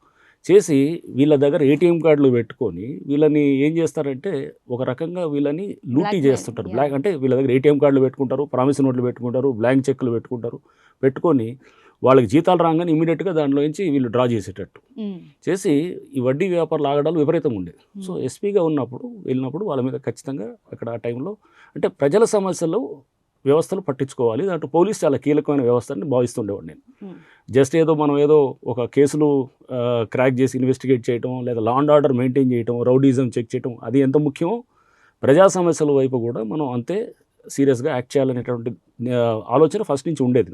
అంటే నేను ఏం చెప్పదలుచుకున్నానంటే ఫస్ట్ నుంచి ప్రజా సమస్యల మీద నేను వెళ్ళేటటువంటి ఇది ఉండింది. హైడ్రా వచ్చినప్పుడు కూడా హైడ్రాలో కూడా ప్రజా సమస్యలు, ఇప్పుడు ఈ ప్లాట్లు ఇవన్నీ కాపాడుతుంది ఎందుకు చేస్తున్నాం, ఇప్పుడు ప్లాట్లు లేఅవుట్లు కాపాడుతున్నాం అంటే ఎందుకు చేస్తున్నాం, దాంట్లో రోడ్లు కాపాడుతున్నాం అంటే ఆ ప్లాట్లు కాపాడుతున్నట్టే వేలాది ప్లాట్లు కాపాడుతున్నాం అనమాట. దీనికి అందుకోసం అంతమంది వచ్చి వేలాది మంది వచ్చి రోడ్ల మీదకి వచ్చి హైడ్రాకి సపోర్ట్గా చాలామంది ర్యాలీలు తీయటాలు కానీ పాలాభిషేకాలు చేయటాలు కానీ ఇవన్నీ కూడా దాంట్లో వచ్చినటువంటి భాగమే ఇది. సో ఏదో ఉద్యోగం అంటే మనం ఏదో టేబుల్ దగ్గర కూర్చొని ఏదో టైంపాస్గా చేసేది ఒకలాగైతే కనుక మనం లోతుగా పోయి ప్రజల సమస్యలకు పరిష్కారం చేయడానికి ట్రై చేసేటటువంటిది హైడ్రా ప్రస్తుతం ఆ సంస్థ చేస్తుందన్నమాట. రైట్. వరంగల్లో కూడా అంటే జనరల్గా హీరో కటౌట్స్కి పాలాభిషేకాలు జరుగుతుంటాయి. వరంగల్లో కూడా మీరు అంటే బాధితుల పక్షాన ఉన్నందుకు ఆ బాధితులు మీ కటౌట్కు పాలాభిషేకం చేయడం, సో ఇంతగా మీ మీద నమ్మకం పెట్టుకున్నారు. బట్ ఇప్పుడు హైడ్రా ఫామ్ అయ్యాక మీ మీద ఒక ఇమేజ్ ఎందుకు వస్తుంది అంటే రూలింగ్ పార్టీ ఆడుతున్న పొలిటికల్ గేమ్లో మీరు పావుగా మారుతున్నారు, సో సెలెక్టివ్గా వెళ్తున్నారు. అదే అనేది ఇది సెలెక్టివ్గా కూడా లేదు, సెలెక్టివ్ ఏం లేదు. ఎంతోమంది ఫస్ట్ థింగ్ గుర్తుపెట్టుకోవాలి, గవర్నమెంట్స్ మారంగానే ఎవరైతే భూ కబ్జాలు చేసేవాళ్ళు ఉంటారో వెంటనే మన దగ్గరికి వెంటనే కొత్త గవర్నమెంట్లోకి మారిపోతారు. అది సింపుల్ కామన్ సెన్స్. అది ఎవరైనా కానీ వాళ్ళ భూములు కాపాడుకోవాలి, ఆస్తులు కాపాడుకోవాలి, ఎవడైనా అదే చేస్తాడు. లేకపోతే వాళ్ళ భూములు పోతాయనేది వాళ్ళకి తెలుసు, కేసులు పెడతారంటే ఇవన్నీ ఉంటాయని. సో చేస్తున్నా కానీ కూడా ఇప్పుడు పబ్లిక్ నుంచి వచ్చి మాకు కంప్లైంట్ ఇచ్చేది సగం రూలింగ్ పార్టీకి సంబంధించిన వాళ్ళే ఉంటాయన్నమాట.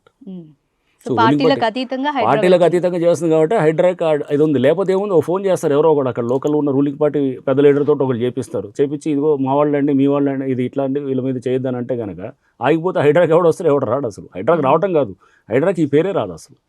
హైడ్రా అనే సంస్థ అపొలిటికల్గా పనిచేస్తుంది. సో ఆ న్యూట్రాలిటీ మెయింటైన్ చేస్తుంది కాబట్టి ఎవరు చాలామంది ఇప్పుడు కాలేరు వెంకటేష్ గారు బతుకమ్మకుంట అసలు ఇది దాంట్లో మాట్లాడుతున్నప్పుడు హైడ్రాని పొగుడుతూ మాట్లాడారు.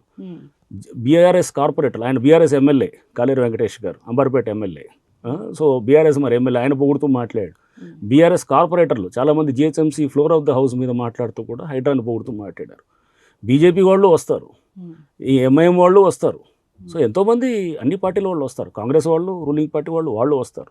సో ఇది పార్టీలకు అతీతంగా జరుగుతుంది. కానీ నెరేటివ్ తీసుకెళ్ళటం అంటే ఇది ఇలా అలా అని చెప్పేది తీసుకెళ్లాలనుకునేది అది రాజకీయంలో భాగంగా ఉండొచ్చే కానీ వాస్తవాలకి విరుద్ధంగా ఉందన్నమాట అది. ఓకే. అయితే డ్యూ ప్రాసెస్కి సంబంధించి అంటే నోటీసులు ఇచ్చే విషయంలో హైడ్రా మీద సాధారణ ప్రజలు ఎందుకు కంప్లైంట్ చేస్తున్నారు మీడియా ముందు? అంటే లైక్ ఒక రోజు ముందే నోటీస్ ఇస్తున్నారు, సఫిషియెంట్ రిమైండర్స్ ఇవ్వట్లేదు. ఇప్పుడు నేను మీకు ఎగ్జాంపుల్ చెబుతాను. ముష్కిన్ చెరువు అని నార్సింగిలో ఉంది. సో అక్కడికి మేము ఒక 15 రోజుల క్రితం మా టీం అంతా వెళ్ళి సోషల్ మీడియాలో అంటే కొంతమంది యూట్యూబ్ ఛానల్స్ కూడా తీసుకెళ్ళి వాళ్ళందరికీ కూడా బాబు ఇది మీ చెరువులో ఈ గుడిసెలు ఉన్నాయి కొన్ని అనమాట, మీరు తీసేయాలి అని చెప్పాం. యూట్యూబ్ ఛానల్స్ అన్ని కవర్ చేసాయి, పేపర్లో కూడా వచ్చింది. ఉంటే వాళ్ళు గుడిసెలంతా కూడా ఎవరు కొంతమంది ఇటు రాయలసీమ నుంచి, కొంతమంది ఆంధ్ర నెల్లూరు నుంచి వచ్చారు, కొంతమంది ఇటు వికారాబాద్ ఏరియా నుంచి వచ్చారు, ఇట్లా రకరకాల ప్రాంతాల నుంచి వచ్చి అక్కడ గుడిసెలు వేశారు. అది వేయించింది గుడిసెలు వాళ్ళకే కాదు, వెనకాల ఉన్నటువంటి కొన్ని రియల్ ఎస్టేట్ సంస్థలను వేయించి వాళ్ళని పెట్టారు. సో అది నేను పేరు చెప్పడం కరెక్ట్ కాదు కాబట్టి వాళ్ళు తీయనివ్వట్లేదు. సో ఇప్పుడు ఒక 15 రోజులు అయింది, చెప్పాము, వాళ్ళు తీస్తామంటారు, తీయరు. ఇంకోసారి చెబుతాం, మూడోసారి వెళ్ళి కొలగొడతాం. సో చెరువు విషయంలో మాత్రం మీరు ప్రాపర్గా నోటీసులు ఇవ్వలేదు అనేది. నోటీసులు అసలు ఇప్పుడు నేను అదే చెప్తున్నాను కదా, సుప్రీంకోర్టు జడ్జిమెంట్ అసలు నోటీసులు అవసరం లేదని అంటుంది. అంటే అన్ని సందర్భాల్లో అసలు వెకేషన్ టైం ఇస్తున్నాం, వెకేషన్ టైం ఇచ్చి ఫస్ట్ ఎంత అంటే ఇంట్లో వస్తువులు కూడా తీసుకొని ఇవ్వట్లేదు. అదే నేను ఇప్పుడు అది ఇవాల్వ్ అయినప్పుడు స్టార్టింగ్లో ఉన్నదానికి ఇప్పుడు మేము టైం ఇస్తున్నాం. ఇప్పుడు మీకు చెప్తున్నాం కదా, ముష్కిన్ చెరువులో 10 రోజులు ఇచ్చాం, చేయట్లేదు. అయినా చేయరు, 100% కాదు, 3 సార్లు చెప్పినా చేయరు అక్కడ. మీకు అది కూడా చెబుతున్నాం ముందుగానే, అంటే ఇంటర్వ్యూ ద్వారానే చెప్తున్నాను అనమాట. వాళ్ళు తీయరు, అది ఎందుకంటే వాళ్ళు డిసైడ్ అయిపోతారు తీయకూడదు అనుకుంటారు. ఎందుకంటే వాళ్ళు తీసినా తీయనివ్వరు వెనకాల ఉన్న వాళ్ళు, అదే జరుగుతుంది. సో అప్పుడు ప్రెషర్ ఎంత ఉన్నా కూడా వీళ్ళకంటూ ఒక భయం ఉంటుంది. అదే సపోజ్ మేము వెళ్ళి మొదటి రోజే కొలగొట్టాం అనుకోండి, హైడ్రా వచ్చేసి ఇది చేస్తాం. ఇప్పుడు మేము 3 సార్లు చెప్పాము అనమాట, 30 రోజులు 10 చెప్తున్నాం. వాళ్ళ డిమాండ్ ఏంటి, ఎందుకంటే రెస్పాండ్ అవ్వట్లేదు ఎవరు? అంటే మీరు గుడిసెలు కూల్చేయాలన్నా కానీ అక్కడ ఆక్యుపై చేసిన వాళ్ళు అక్కడ, ఎందుకంటే వాళ్ళు కిరాయికి తీసుకొచ్చి పెట్టిన వాళ్ళు. ఓకే, వాళ్ళు కిరాయికి వాళ్ళేం సొంతగా టెనెంట్స్కి కూడా నోటీస్ ఇవ్వచ్చు కదా, ఓనర్తో పాటు వెకేషన్ నోటీస్. అదిగో చెప్పేది వాళ్ళకి. నేను అదే ఇందాక మొదటి చెప్పింది, నిద్రపోతున్న వాడిని నిద్ర లేకపోవచ్చు కానీ నటిస్తున్న వాడిని ఎట్లా చెప్తాను అంటున్నాను. ఇప్పుడు వాడు ఖాళీ చేయకూడదని ఫిక్స్ అయిపోయిన వాడు అతను ఫిక్స్ చేసి అతనే ఉండదు, అతనికి ఏముంటుంది, అక్కడ ఉండే గుడిసెలు సెటప్ చేసుకున్నవాడు, వెనకాల ఉన్నవాడు బిల్డర్స్ ఉంటారు, వాళ్ళు చేయనివారు. మేము చూసుకుంటా ఏం కాదులే అని చెప్తుంటారు. అది మేము ఇప్పుడు చూపించడానికే ప్రపంచానికి ఇప్పుడు ఈ అప్రోచ్ కూడా పెట్టాం అనమాట. పెట్టి మీకు చూడండి, ఇదిగో ఇప్పుడు చెప్తున్నాం కదా, ఇంకొకసారి కూడా చేయరు, రేపు ఒకసారి తీసేస్తాం. అప్పుడు అర్థమైద్ది అనమాట, ఇలా ఉంది కాదని. నోటీసులు ఇవ్వకుండా చేయొచ్చని కోర్టు ఆర్డర్సే చెప్తున్నాయి.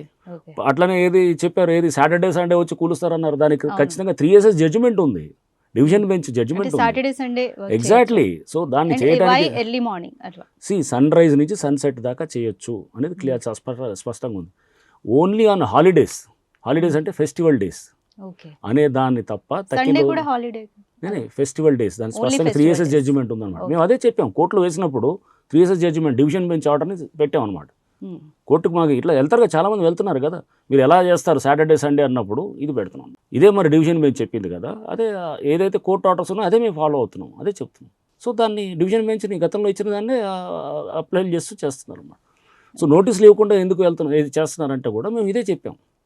405 GHMC యాక్ట్ ప్రొవిజన్ ఏం చెప్తుంది, పారా 91 ఆఫ్ బుల్డోజర్ జస్టిస్ జడ్జిమెంట్ ఏం చెప్తుంది, అయ్యే పెట్టాం. అంటే డెమాలిషన్స్ కి ముందు బిల్డర్స్ కానీ లేకపోతే అక్కడ ఉన్న ఆక్యుపై చేసిన వాళ్ళని కానీ పిలిచి ఒక మీటింగ్ పెట్టి వాళ్ళకి ఒక 2-3 వార్నింగ్ సైన్స్ ఇచ్చాక మీరు డెమాలిషన్స్ అవన్నీ రాధిక ఇప్పుడు ఇవన్నీ ఇంత అంటే ఒక యుద్ధం చేసేటప్పుడు కొన్ని కఠినంగా పోవాల్సిన అవసరం ఉంటుంది. మనం ఇలా చేస్తే కనుక ఎప్పటికీ అవ్వదన్నమాట. మనం ఈ మార్పు చేయాలనుకునేటటువంటిది ఈ దీంట్లో ఎందుకంటే ఇట్లాంటి డ్రామా ఆర్టిస్ట్ గాళ్ళే చాలామంది ఉంటారు. ఆ వెనకాల కబ్జా కోర్లు అంతా ఇట్లా డ్రామా ఆర్టిస్టులే ఉంటారు. ఆ డ్రామాలకు మనం కనుక లొంగిపోతే కనుక ముందుకెళ్ళే పరిస్థితే ఉండదన్నమాట. వాడు 3 నెలలు అంటాడు, 4 నెలలు అంటాడు, ఇంకో నెల అంటాడు, చేస్తుంటాడు. ఇది మనకి వేల సమస్యల్లో మనం ఫాలో అప్ యాడ్ అవుతుంది. ఇప్పుడు వేల సమస్యలు వస్తున్నప్పుడు అదే చెరువులు పట్టుకొని మనం మిస్ అయిపోతాం. మళ్ళీ ఏమైనా రాస్తారు, హైడ్రా ఇచ్చినట్టు ఇచ్చి మళ్ళీ పోయింది ఏదో లాలుచి పడ్డారని చెప్పి మళ్ళీ మొదలెడతారు. వేల సమస్యలు వచ్చినప్పుడు స్పీడ్గా డిస్పోజ్ చేసి దానికి వెళ్ళాల్సిన ప్రొసీజర్ తప్పకుండా ఫాలో అవ్వాలి. వాళ్ళకి వెకేట్ చేయడానికి టైం ఇవ్వాలి, కొంత టైం ఇచ్చి వెకేషన్, ఇప్పుడు అందుకోసం వెకేషన్ ఆర్డర్ ఇస్తున్నాం మేము. ఇచ్చి మీరు వెకేషన్ నోటీస్ ఇచ్చి 1 day 2 days ఇస్తున్నాం, ఇచ్చి చెప్తున్నాం మీరు ఖాళీ చేయండి అని. సేమ్ థింగ్ సున్నం చెరువులో చేసాము, నల్ల చెరువు కుకట్పల్లిలో కూడా మేము 3 రోజుల ముందు ఇచ్చాము వాళ్ళకి వెకేట్ చేయమని. ఎవరికి ఇచ్చాము కానీ కుకట్పల్లిలో మేము ఏదైతే చెరువు అద్భుతమైన చెరువు తయారు చేసామో ఆడున్న షెడ్స్ వాళ్ళకి వెకేట్ చేయండి అని ఇస్తే వాళ్ళు ఏం చేశారు అంటే మేము ల్యాండ్ ఓనర్స్కి ఇచ్చాం. ఎందుకంటే ల్యాండ్ ఓనర్స్ అడ్రస్సే ఉంటుంది మా దగ్గర.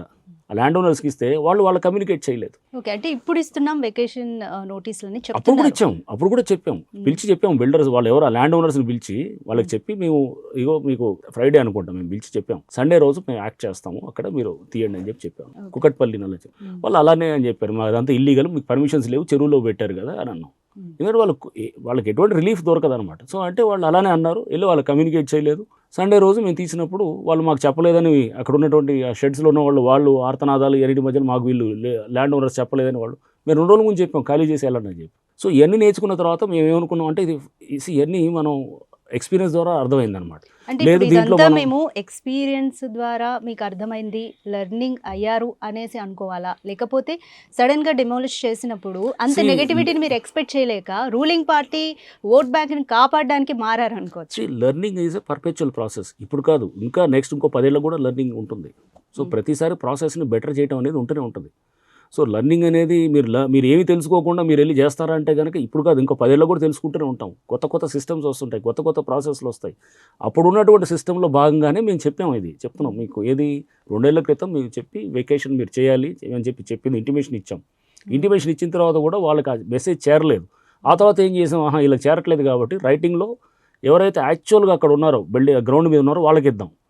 పేపర్ మీద ఉండకపోవచ్చు వాళ్ళు, బట్ వాళ్ళు గ్రౌండ్ మీద వాళ్ళు ఉన్నారు, వాళ్ళకి ఇవ్వటం మొదలెట్టాం అనమాట. పేపర్ మీద ఉన్నోడికి ఇచ్చేవాళ్ళం గతంలో, ఎందుకంటే చట్టపరంగా పేపర్ మీద ఉన్నోడికి ఇవ్వాలి. అంతేగాని అక్కడ గ్రౌండ్ మీద ఎవడో ఉన్నాడని షాప్ పెడతాడు అతనికి ఇవ్వడం ఇల్లీగల్ అవుతుంది యాక్చువల్. బట్ ఎవరికి ఇస్తాం మనం, ఆ పేపర్ మీద ఎవరైతే ఆ ల్యాండ్ ఓనర్ ఉన్నారో ఆ ల్యాండ్ ఓనర్ అతనికి చెప్తాం, పట్టా ఉన్నాడు శిఖం పట్టాలు ఉన్న అతనికి ఇస్తాం, నీ ల్యాండ్లో ఉన్నటువంటి ఎంక్రోచ్మెంట్స్ని మేము తీస్తున్నాం, వాళ్ళ వెకేట్ చేయడం అని చెప్పి ఇస్తాం. అయితే సార్ అమీన్పూర్కి సంబంధించి మీరు అరౌండ్ 800 acres ఆఫ్ ల్యాండ్ని మీరు రికవర్ చేసుకున్నారు. అటువంటి అంత మ్యాసివ్ ఎన్క్రోచ్మెంట్స్ని మీరు రిమూవ్ చేస్తున్నప్పుడు ఓనర్షిప్ని అంత ఫాస్ట్గా ఎలా వెరిఫై చేసుకుంటారు? అది ఓనర్షిప్ని దానిగా దాదాపు 1 year కసరత్తు చేసాం. సో అదేది 1 రోజు 2 రోజుల్లో చేసింది కాదు. అది మీరు ఏదో నేను చూశాను సోషల్ మీడియాలో ముఖీం అనే అతనితో ఏది టీవీలో వాటిల్లో వచ్చింది. అప్పుడు కన్ఫ్రంటేషన్ తోటి వెళ్ళి కోపంతో చేసాం. అంత అమాయకులు ఎవరు అంత అమాయకంగా అంత ఇమోషనల్గా యాక్ట్ చేసేది ఉండదు హైడ్రా. 1 year క్రితం జరిగిన తర్వాత దాని మీద చాలా మీటింగులు జరిగినాయి. రెవెన్యూ అధికారులు వచ్చారు, దాని మీద లీగల్ టీమ్స్ తోటి చాలా మీటింగ్స్ అయినాయి, అసోసియేషన్స్ తోటి మీటింగ్స్ అయినాయి. నేను కూడా అక్కడ 2-3 సార్లు గ్రౌండ్లోకి వెళ్ళాను. చాలా జరుగుతాయి. అయిన తర్వాత 1 year తర్వాత వి యాక్టెడ్. అంతేగాని అక్కడికక్కడ ఇమీడియట్గా నిర్ధారణ చేసేది ఏముండదు. డాక్యుమెంట్స్ చూస్తాం, కోర్ట్ ఆర్డర్స్ చూస్తాం, ఎక్కడ వైలేట్ జరుగుతుందో చూస్తాం, లీగల్ టీంతో కూర్చుంటాం, చూసి లోతైన దాని మీద సమీక్ష జరుగుతుందన్నమాట. అప్పుడే యాక్ట్ చేసామన్నమాట. సో మరి ఎందుకని ఫాతిమా కాలేజ్ విషయంలో మాత్రం ప్రజలు మీ మీద ఓపెన్గానే కమెంట్ చేస్తున్నారు. అవును, అండ్ 6 months టైం ఇచ్చారు. ఆ దాతృత్వం అనేది ఎందుకు ఫాతిమా కాలేజ్ విషయంలో చూపించారు అనేది దాతృత్వం అని నేను అన్ను. అట్లాంటి కాలేజీలు చాలా ఉన్నాయి. ఏమంటారు, ఫాతిమా కాలేజు ఇప్పుడు ఎంఐఎంకి సంబంధించినటువంటి చాలా బిల్డింగ్స్ కూలగొట్టాం మేము. బొమ్మరుకు దోల అనే చెరువు మనం ఏదైతే తయారు చేశారో ఇదే ఎంఐఎం పార్టీకి సంబంధించిన ఫాతిమా కాలేజ్ ఉంది. ఎంఐఎం పార్టీకి సంబంధించినటువంటి చెరువులు ఆక్రమించి దాదాపు 17 ఎకరాల చెరువుని 4 ఎకరాల చెరువుగా చేసి అక్కడ ఎంఐఎం ఎమ్మెల్సీ ఎమ్మెల్యే అందరూ కూడా ఆక్రమించి కడుతుంటే దాన్ని కూలగొట్టాం. అది ఎందుకు రాదు ముందుకి? లేకపోతే కనుక ఒక పార్క్లో ఆక్యుపై చేసి 5 బిల్డింగ్లు 4 అంతస్తులు 5 అంతస్తుల బిల్డింగ్లు 5 బిల్డింగ్లు మొన్నే కూల్చాం April 2వ తారీఖు. మరి అది ఎందుకు రాదు? ఎంఐఎం సంబంధించినవి. సో అంటే ఓన్లీ ఫాతిమా కాలేజ్ ఒకటే ఎందుకు వస్తుంది? ఇట్లాంటి కాలేజీలు చాలా ఉన్నాయి. సో దీంట్లో ఏంటంటే ప్రిలిమినరీ నోటిఫికేషన్ ఇవ్వకముందే ఈ బిల్డింగ్ కన్స్ట్రక్షన్ అంతా కూడా జరిగింది. ఇదంతా ఫైనల్ ఇంత నోటిఫికేషన్ అవ్వలేదు. కొన్ని దాంట్లో హర్డల్స్ ఉంటాయి. కాలేజ్ వచ్చింది, అందుకోసం ఏం చేశారు, ఇప్పుడు కోర్టులో కూడా ఉంది ఇప్పుడు ఇష్యూ. సో ఎంఐఎం మీద ఎక్కడ సాఫ్ట్ కార్నర్ అనేది ఎక్కడ లేదు.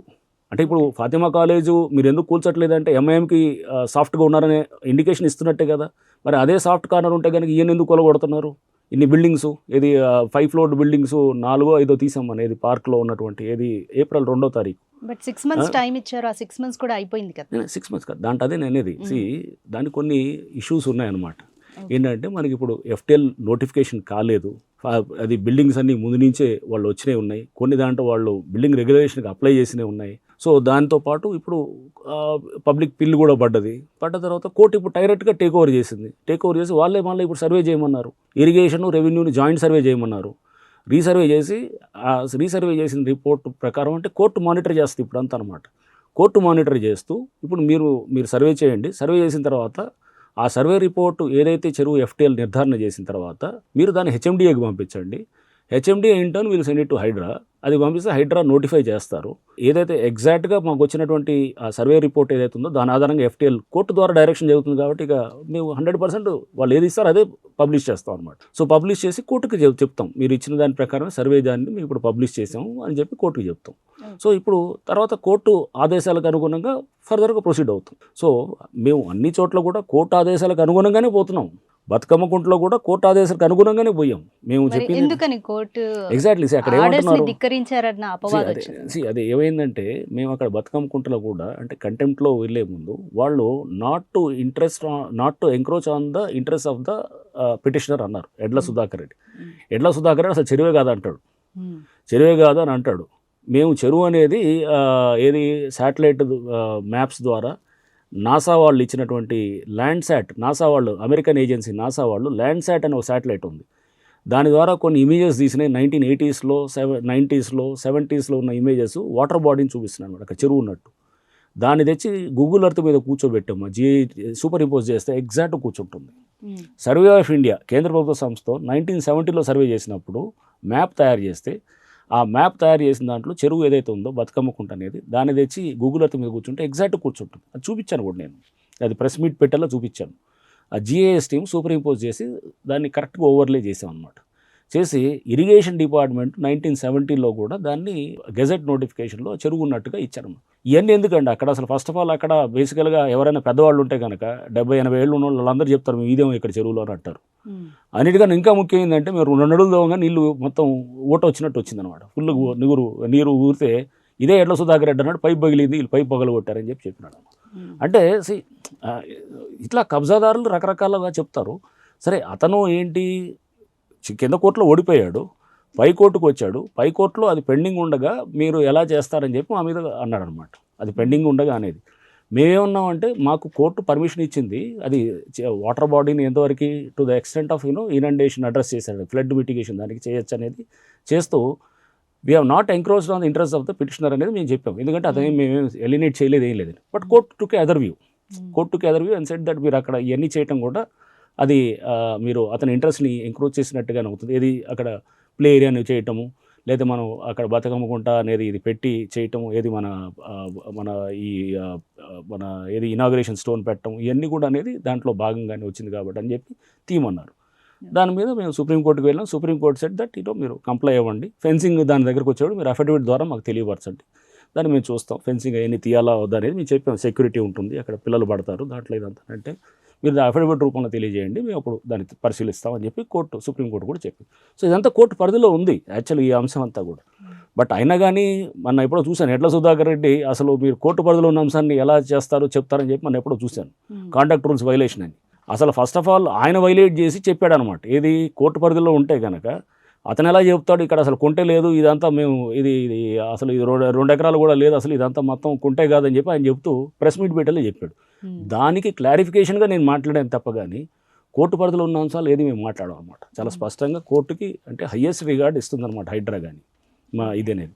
సో బట్ ఈ కంటెంప్ట్స్ అంటారా చాలా పడుతున్నాయి, కంటెంప్ట్స్ హైడ్రా మీద చాలా పడతాయి, నా మీద వ్యక్తిగతంగా ఉన్నాయి, హైడ్రా మీద చాలా పిటిషన్స్ ఉన్నాయి, దాదాపు 700+ కేసెస్. ఎందుకు వేస్తారు ఇప్పుడు చెప్పాను, ఏది మన సంధ్యా శ్రీధర్రావు అని చెప్పుకుంటాడు, అతని మీద 40 కేసులు ఉంటాయి, అతను ఒకటే నా మీద 10-12 కంటెంప్ట్లు వేసాడు.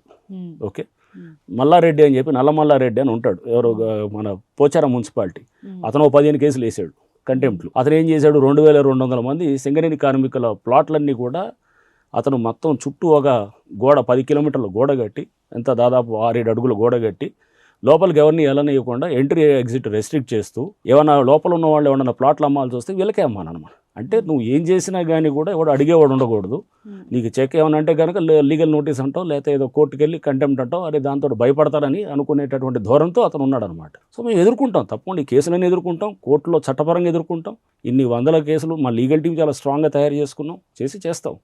జస్ట్ బికాజ్ కోర్టుకు వెళ్తున్నాడు కదా అని చెప్పి అంటే కనుక అంతతోటి వాళ్ళ లీగల్ రైట్ వాళ్ళు వాడుతున్నారు, మా లీగల్ రైట్ మేము వాడుతాం అనమాట. జరుగుతుంది, అది చేయాల్సింది. సో ఇదంతా దిస్ ఈజ్ ఒక ప్రొఫెషనల్ హెజార్డ్గా తీసుకుంటాం. అన్నిట్లో కూడా మనకి డెఫినెట్గా ఇవన్నీ మనం అధిగమించాలి. కొత్త సంస్థ కొత్త పద్ధతిలో చేస్తున్నప్పుడు, ఇది ఒక మార్పుకు శ్రీకారం చుడుతున్నప్పుడు ఇవన్నిటిని ఫేస్ చేయాలి. ఫేస్ చేయకుండా మనం స్మూత్గా వెళ్ళాలనుకుంటే కనుక మార్పు ఎప్పుడు కూడా they is always resistance to change ఉంటుంది అనమాట. ఇందాక అంటే నేను ఇవన్నీ చెప్తుంది ఎందుకంటే ఇప్పుడు ఫాతిమా కాలేజ్ అని ప్రతిసారి ఫాతిమా కాలేజ్ కొలగొడితేనే హైడ్రా ఉన్నట్ట, అంటే ఫాతిమా కాలేజ్ కాకుండా ఫాలో చేస్తారా సార్? అంటే పబ్లిక్ కూడా లైక్ అంటే ఆ ఇమోషనల్ రియాక్షన్స్ వాటికి నేను అనేది ఇమోషనల్ రియాక్షన్స్ వేరు. అంటే ఫాతిమా కాలేజ్ కన్నా నాకు ముఖ్యం ఏంటంటే 2200 కార్మికులు ఉన్నటువంటి మల్లారెడ్డి ఏదైతే కబ్జా చేశాడో అది ముఖ్యం. లేకపోతే కనుక ఏది ఒక ఇష్టానుసారంగా ఒక లేఅవుట్ని మొత్తం తీసేసి మార్పు చేస్తున్నట్టు అతను ముఖ్యం. ఎవరు సంధ్యా శ్రీధర్ అనమాట. లేకపోతే చెరువుని మొత్తం ఎత్తేయాలని చూసినటువంటి ఏది మన ఎడ్ల సుధాకర్ ఇలాంటి వాడు బతుకమ్మకుంటే ముఖ్యం. అంటే కొన్ని వేల కంప్లైంట్స్ వస్తున్నాయన్నారు, ఎలా ప్రయారిటైజ్ చేసుకుంటున్నారు? దీనికి అదే అనేది ప్రజావాణి మాకు టాప్ ప్రయారిటీ ఉంటుంది. ప్రజావాణిలో వచ్చే వాటికి ఫస్ట్ ప్రయారిటీ ఇస్తాము. ఇచ్చిన తర్వాత దాని తర్వాత ఏంటంటే నెక్స్ట్ చాలా కంప్లైంట్స్ వస్తుంటాయి, పబ్లిక్ రిప్రజెంటేటివ్స్ ఇచ్చేదాన్ని కూడా చేస్తాం, ఇచ్చి దాన్ని చెక్ చేస్తాం. అండ్ ఇక వేరే ఇతర పేపర్లో వచ్చే అవి కూడా దాంట్లో ఇంపార్టెన్స్ వాటిని బట్టి చూస్తాం అనమాట. సో కొన్ని ఇమీడియట్గా యాక్ట్ చేసి ఉంటాయి, కొన్ని ఎట్లా ఉంటాయంటే కంప్లైంట్ ఇందాక చెప్పాను ముఖ్యం కేసులో 1 year పట్టింది మాకు. సో అంటే మేము కంప్లైంట్ ఇచ్చాం, ఇంతవరకు హైడ్రా యాక్ట్ చేయట్లేదు అంటే కనుక ప్రాసెస్ చాలా రాయాలి. లెటరు రాసిన తర్వాత రికార్డ్స్ తెప్పించుకోవాలి, మళ్ళీ క్లారిటీ లేకపోతే మళ్ళీ రాస్తాము. ఆ డిపార్ట్మెంట్స్ రెవెన్యూకి రాస్తాం, ఇరిగేషన్కి రాస్తాము, మున్సిపల్ అడ్మినిస్ట్రేషన్ వాళ్ళకి, ఎవరైనా టౌన్ ప్లానింగ్ వాళ్ళకి రాస్తాం. రాసి చాలా డాక్యుమెంటేషన్ గ్యాదర్ చేస్తాం. అయిన తర్వాత ఒక నిర్ణయానికి వస్తాం. అంటే ఎంక్వైరీ చాలా డెప్త్లో జరుగుతుంది, ఏదో పైపైన స్లిప్ షాట్ ఎంక్వైరీ ఉండదు. అంటే చాలా డీటెయిల్గా వెళ్ళిన తర్వాత నిర్ధారణకు వచ్చిన తర్వాత ఎస్ దీంట్లో ఇది ఈజ్ అన్ ఎంక్రోచ్మెంట్ అన్న తర్వాతే అప్పుడు నోటీస్ ఇవ్వాలా లేదా అని ఆలోచన చేస్తాం. నోటీస్ ఇవ్వాల్సిన వాటర్ బాడీ అనుకోండి, అవసరమే లేదు నోటీస్, రోడ్డు మీద ఉంది అవసరం లేదు, ఇట్లా చూస్తాం అన్నమాట. ఏది నోటీస్ ఇవ్వాలి ఏది నోటీస్ ఇవ్వకూడదు అనేది చూసి దాన్ని బట్టి ముందుకు వెళ్తాం అన్నమాట. రైట్, హైడ్రాకి అప్రిషియేషన్ వస్తుంది. అట్ ద సేమ్ టైం ఒక వర్గం ఓపెన్గా సోషల్ మీడియాలో కమెంట్స్ చేస్తూ ఉన్నారు, ఓల్డ్ సిటీ లాంటి ప్రాంతాల్లో, పొలిటికల్గా సెన్సిటివ్గా ఉన్న ప్రాంతాల్లో మీరు ఆక్రమణల్ని తొలగిస్తే అప్పుడు మేము హైడ్రాని నమ్ముతాం అంటూ కూడా కొన్ని కమెంట్స్ వస్తాయి. అదే అనేది ఇవన్నీ ఇమోషనల్గా వచ్చేటటువంటిది. అంటే ఎవరో అంటే వాళ్ళెవడు ఇమోషనల్గా పెట్టే రిక్వెస్ట్లకి నేను రియాక్ట్ అయితే కనుక నువ్వు ఇక్కడే చేయి అక్కడే చేయి అంటే కనుక అలా కాదు కదా. మీరు చేయకపోతే మీరు అనుకోవాలి. ఇప్పుడు చెప్పాను కదా, ఇది బొమురుగు దోళాల్లో ఎకరాల్లో కూది కట్టినటువంటి అది కూలగొట్టాం బిల్డింగ్లు, ఇది ఎమ్మెల్యేలు ఎమ్మెల్సీలు కట్టినాయి. అదే ఒక పార్కులో జస్ట్ ఒక నెల క్రితం కట్టినటువంటి 5 పెద్ద బిల్డింగ్లు కూలగొట్టాం. మరి అక్కడ ఓల్డ్ సిటీ కాదా? అదంతా ఓల్డ్ సిటీ కదా. చాంద్రాయణగుట్ట దగ్గర మొత్తం షాపులు కబ్జా చేసి ఇది మొత్తం రోడ్డు మీదకి వచ్చి కట్టితే కనుక ఒక ఎకరా మొత్తం క్లియర్ చేసి పెట్టాం అన్నమాట. అది ఓల్డ్ సిటీ, అక్బరుద్దీన్ గారి కాన్స్టిట్యున్సీ అది. సో ఇవన్నీ లేదు అంటే ఫాతిమా కాలేజ్ ఒకటే ఓల్డ్ సిటీయా? కాదు కదా. సో అది ఎమోషనల్ రియాక్షన్స్ వేరు. మేము అన్ని సిటీస్లో అన్ని ప్రాంతాల్లో మేము చేస్తున్నాం. అసలు యాక్చువల్గా చెప్పాలంటే ఇంకా మేము తక్కువ యాక్ట్ చేసేది eastern part of Hyderabad. Okay. So old city కాదు, ఈస్టర్న్ పార్ట్ ఆఫ్ హైదరాబాద్ అంటే మన ఇటువైపు ఉంటుంది అంతా. మీరు అంటే మేము ఎక్కువ యాక్ట్ చేసేది north west corridor, west and north west, ఎందుకంటే అక్కడ రియల్ ఎస్టేట్ అంతా అక్కడే కాన్సన్ట్రేట్ అయి ఉంటుంది. అక్కడ ఎక్కువ యాక్ట్ చేస్తాం. కుకట్పల్లి జోన్, శేర్లింగంపల్లి జోన్ ఎక్కువ హైయెస్ట్ యాక్టివిటీ. అతి తక్కువ యాక్టివిటీ ఉండేది eastern part of the city అనమాట. సో అంటే ఈస్ట్ జోన్ వైపు ఉంటుంది అనమాట, అటు తక్కువ ఉంటుంది అనమాట. సో సౌత్ జోన్లో ఎక్కువ ఉంటుంది, యాక్ట్ చేస్తుంటాం. ఎంఐఎం ఏరియాస్లో మీకు చెప్తున్నాం కదా ఎగ్జాంపుల్స్ అవన్నీ కూడా. సో ఇట్లా చాలా ఉన్నాయన్నమాట. సో అక్కడ ఎప్పుడో వచ్చినాయి అన్నీ. Old south city, south zone is very old city కాబట్టి అయినా కానీ కూడా అక్కడ ఎమర్జింగ్ అవుతున్న కన్స్ట్రక్షన్స్ అన్నింటినీ కొలగొడుతున్నాం అనమాట. అంటే ఎవరైతే ఆక్రమించినారు చెరువుల్లో కానీ ఇట్లాంటివన్నీ. హైడ్రా ఏర్పడిన ఫస్ట్ మంత్లోనే 100 ఎకరాలు రికవరీ చేసుకున్నారు. 15 నెలల్లోనే 1000 ఎకరాలకు అది వెళ్ళింది. సో హైడ్రా ఫాప్ అయినప్పుడు మీరు అన్ని ఆక్రమణలు చూసి మీరు ఒక ఇంత షాక్కి గురయ్యారా? ఎలా దీన్ని నేను డీల్ చేస్తాను అని ఛాలెంజింగ్ మేము అనిపించింది? కూడా ప్రాబ్లమ్ని ఇంత ఉంటుందని అనుకోలేదు ఎవరం కూడా. అంటే ఇన్ని ఆక్రమణలు ఉంటాయా అనేసి. ఇప్పుడు మాకున్నటువంటి ఒక ప్రిలిమినరీ అంచనా ప్రకారం ఇప్పుడు మేము తీసుకుంది 80,000 కోట్ల ఆస్తులు వెనక్కి తీసుకొచ్చు మానిటైజ్ చేస్తే. యాక్చువల్గా దాన్ని అంటే కొంతమంది అంటారు చెరువుని మీరు ఎట్లా లెక్కేస్తారు ఇది అని అంటుంటారు. దానికి ఒక అప్రాక్సిమేట్గా వాల్యూ బట్టి చేస్తే కనుక మానిటైజ్ చేస్తే, ఒకవేళ అది చెరువు వదిలేస్తే కనుక వాళ్ళు ఏం చేసేవాడు, అమ్ముకునేవాడు ప్లాట్ల కింద, అది ఇంత వాల్యూ అయ్యేది అనమాట. సో ఇంకా 10 లక్షల కోట్ల పైనటువంటి ఉన్నటువంటి భూములు ఇంకా కబ్జాదారుల చేతుల్లో ఉన్నాయన్నమాట. దీంట్లో అసైన్డ్ భూములు ఇంక్లూడ్ చేయలేదు, వక్ఫ్ ల్యాండ్స్ ఇంక్లూడ్ చేయలేదు, ఎండోమెంట్స్ ల్యాండ్స్ ఇంక్లూడ్ చేయలేదు. ఇంత వాల్యూ ఉన్న భూములు ఉన్నాయన్నమాట. చెరువులు చాలా ఆక్రమితమైనాయి, బస్తీలు వచ్చేసి ఉన్నాయి, చాలా చోట్ల కాలనీలు వచ్చేసి ఉన్నాయి, అవన్నీ ఉన్నాయి. అవి మనం ఇప్పుడు డిస్టర్బ్ చేయట్లేదు, ఎందుకంటే 2024 హైడ్రా ఫామ్ అయిన నాటికి వచ్చినటువంటి ఇల్లులు కానీ వాటిని మనం యాక్ట్ చేయకూడదని చెప్పేసి అనుకున్నాం. మేము కూలగొట్టిందంతా కూడా ఆ తర్వాత కన్స్ట్రక్షన్ అవుతున్న వాటిలే. మీరు ఎక్కడ కూడా దాంట్లో డ్వెల్లింగ్స్గా ఉన్న వాటిని చేయదు. ఎక్కడ చేసామంటే చెరువు మధ్యలో తీసుకొచ్చి టెంపరీ హట్స్, టెంపరీ ఇది పెట్టేసి చేసిన వాటిని తీసామన్నమాట. సున్నం చెరువు ఇస్ ద బెస్ట్ ఎగ్జాంపుల్. చెరువు మధ్యలో ఉంటాయి అనమాట. అది నల్ల చెరువు కుకట్పల్లి కూడా అక్కడే ఉంటుంది. సో ఎన్కన్వెన్షన్ కూడా అది కమర్షియల్ ఎస్టాబ్లిష్మెంటు. దాన్ని చేయడానికి కారణం కూడా ఏంటంటే హైడ్రా వచ్చేటప్పటికే మొత్తం ప్రాసెస్ అంతా అయిపోయింది. నోటీసులు ఇచ్చేశారు, స్పీకింగ్ ఆర్డర్లు ఇచ్చేశారు, మొత్తం ఫైల్ మీద పేపర్ వర్క్ అంతా అయిపోయింది. కానీ ఇది nobody was trying to bell the cat. పిల్లి గంట కట్టట్లే ఎవరు, అంతా పేపర్ మీద జరిగిపోయింది. బట్ వెళ్ళి ఇంకా కూలగొట్టే డిమాలిషనే లాస్ట్, అది జరగట్లా. ఇంకా ఎందుకని కొన్ని చెరువులకి FTL నిర్ధారించడం లేట్ అవుతుంది అన్న సమాధానం ఎందుకు చెప్తారు? ఇది చూడమ్మా, ఇప్పుడు ఇట్స్ అ వెరీ లెబోరియస్ ప్రాసెస్. ఇది అంత ఈజీగా ఉండదు ఇది. సో చేయటం అనేది అంటే స్టార్టింగ్లో అంత ఫాస్ట్గా యాక్ట్ చేశారు కదా. చేసాము, ఇప్పటికీ చేస్తున్నాం. రోజు ప్రతి నెల ఒక 100 మేము చెరువులకి FTL డిమార్కేట్ చేస్తున్నాం. ఇది సంవత్సరాల నుంచి ఉన్నటువంటి సమస్యకి 1-2 ఇయర్స్లో పరిష్కారం అనేది ఎక్స్పెక్ట్ చేయకూడదు. సో దీనికి నెక్స్ట్ ఒక 5 ఏళ్ళు 10 ఏళ్ళు టైం ఇవ్వాలి. సో చేయడానికి అన్నిటికీ ఇమీడియట్ ఇన్స్టెంట్గా అయిపోవాలనుకుంటే కాదు కదా. సో ఇప్పుడు నోటిఫికేషన్స్ ఇస్తున్నాము. 1380 చెరువులు దాకా ఉన్నాయి అసలు మొత్తం Hyderabad up to outer ring road దాకా. దాంట్లో ఓన్లీ అరౌండ్ 750 దాకా నోటిఫై అయినాయి. దాదాపు 600 పైన చెరువులు అసలు లెక్కే లేదు, అసలు లెక్క మీద రావట్లా. అవన్నీ తీసుకొచ్చి మేము ఆన్ రికార్డు తీసుకురావడానికి జరుగుతుందన్నమాట. ఎక్కడ ఉన్నాయని కొన్ని చోట్ల ఆక్రమితం అయిపోయినాయి, కొన్ని చోట్ల మొత్తం పూర్తిగా కాలనీలు వచ్చేసి ఉన్నాయి. అటువంటి వాటిని పక్కన పెడుతున్నాం. ఖాళీగా ఉన్న వాటిని ఇమీడియట్గా మనం రిస్టోర్ చేస్తున్నాం, ఫెన్సింగ్ చేసుకుంటున్నాం, కాపాడుతున్నాం. చిన్న కుంటని ముందు కాపాడితే తర్వాత రివైవల్ నెక్స్ట్. అది ముందు కాపాడదాం ఫస్ట్. దాన్ని మనం తీసుకొచ్చి దానికి ఒక నోటిఫికేషన్ ఇష్యూ చేసి ఒక ఫెన్స్ పెట్టేసి ఇదిగో ఈ చెరువు అని చెప్తే రేపు ప్లాట్లు చేయకుండా అమ్మకుండా ఉంటారు. ఆ తర్వాత దాన్ని రివైవ్ చేయడం, దానికి ఇన్లెట్స్ ఇది తీసుకొచ్చి వరద నీరు వస్తే దాంట్లోకి వచ్చేటట్టు గ్రౌండ్ వాటర్ కూడా రీఎంక్రోచ్మెంట్స్ జరగకుండా ఫెన్స్ చేస్తున్నాం. ఎగ్జాక్ట్లీ అదే కదా నేను అనేది. చిన్న వాటిని రోజు ఎక్కడో చోట జరుగుతుంటుంది అనమాట, ఫెన్స్ చేసి కాపాడుతుంటాం అనమాట. హైడ్రా అనేది హైదరాబాద్ వరకే ఎందుకు, తెలంగాణ మొత్తం కూడా అది చాలా మంది పబ్లిక్ నుంచి వస్తుంటారు. మొన్న ఎవరో పెద్దపల్లి నుంచి ఎవరో మాట్లాడారు, చాలా మంది కామారెడ్డి నుంచి వచ్చారు. వచ్చేసి అక్కడ మన వరదలతోటి బాగా ఇదైతే కనుక వచ్చేసి ఇక్కడ హైడ్రాని ఇక్కడ తీసుకురావాలని చెప్పి రైతులు వచ్చారు. వరంగల్ నుంచి వచ్చారు చాలామంది, వచ్చేసి ఇక్కడ కూడా మాకు కబ్జాలు విపరీతంగా ఉన్నాయి, హైడ్రా రావాలి అంటే. చాలా ప్రాంతాల నుంచి డిమాండ్ ఉంది పబ్లిక్ నుంచి. అండ్ ప్రజాప్రతినిధులు కూడా కొంతమంది వచ్చి రిక్వెస్ట్ చేస్తుంటారు హైడ్రాని ఎక్స్టెండ్ చేయాలని చెప్పేసి. సో అల్టిమేట్గా దాని మీద డెసిషన్ తీసుకోవాల్సింది గవర్నమెంట్, ఎందుకంటే అది పాలసీ డెసిషన్. ఇప్పుడు హైడ్రాకు ఉన్నటువంటిది ఔటర్ రింగ్ రోడ్ దాకా ఉంది. బియాండ్ అవుటర్ రింగ్ రోడ్ వెళ్ళాలనేది గవర్నమెంట్ తీసుకునే నిర్ణయం బట్టి ఉంటుంది అనమాట. హైడ్రా విజన్ ఏంటి సార్? సో ఇదే ఇప్పుడు అంటే వీటితో పాటు ఇప్పటి వరకు చేసిన వాటితో పాటు ఇంకా ఏ అంశాలని హైడ్రా పరిధిలోకి తీసుకుంటే బాగుంటుంది అన్నది మీ ఒపీనియన్? సో ఇప్పుడు ఎట్లా ఏంటంటే చాలా అంశాలని హైడ్రాకి మన క్రషర్స్ మీద ఆపరేట్ చేసాం. అసలు క్రషర్స్కి హైడ్రాకి ఫస్ట్ సంబంధం లేదని అనుకోవచ్చు, బట్ ఎయిర్ పొల్యూషన్కి లింక్ చేశారు. ఎన్వైరన్మెంటల్ పోలీసింగ్ అనేది హైడ్రాకి మెల్లిగా చేస్తారు అనమాట. సో క్రషర్స్ అన్నింటిని కూడా ఇన్నాళ్ళు జరుగుతున్నాయి, ఇష్టానుసారంగా జరుగుతున్నాయి అనమాట. కోట్ల రూపాయలు గడిస్తున్నారు అనమాట అక్కడ ఏది క్రషర్స్ మీద. మా అన్ని డిపార్ట్మెంట్స్ ఉన్నాయి అక్కడ, అయినా కానీ కూడా జరుగుతుంటే వెంటనే గవర్నమెంట్ నుంచి మాకు ఏంటంటే ఇమీడియట్గా క్రషర్స్ మీద యాక్ట్ చేయండి అని చెప్పేసి చెప్తే mining department with revenue and ఏది పొల్యూషన్ కంట్రోల్ బోర్డుతో కలిసి ఇమీడియట్గా హైడ్రా యాక్ట్ చేసాం, మొత్తం క్లియర్ చేసాం అనమాట. అంతా డిమాలిష్ చేసి మొత్తం అది ఇప్పుడంతా అక్కడ పర్మిషన్స్ లేకుండా చేస్తున్నారు అనమాట పొల్యూషన్స్. సో అంటే మాకు కొత్త డ్యూటీస్ కూడా చాలా ఇస్తున్నారు.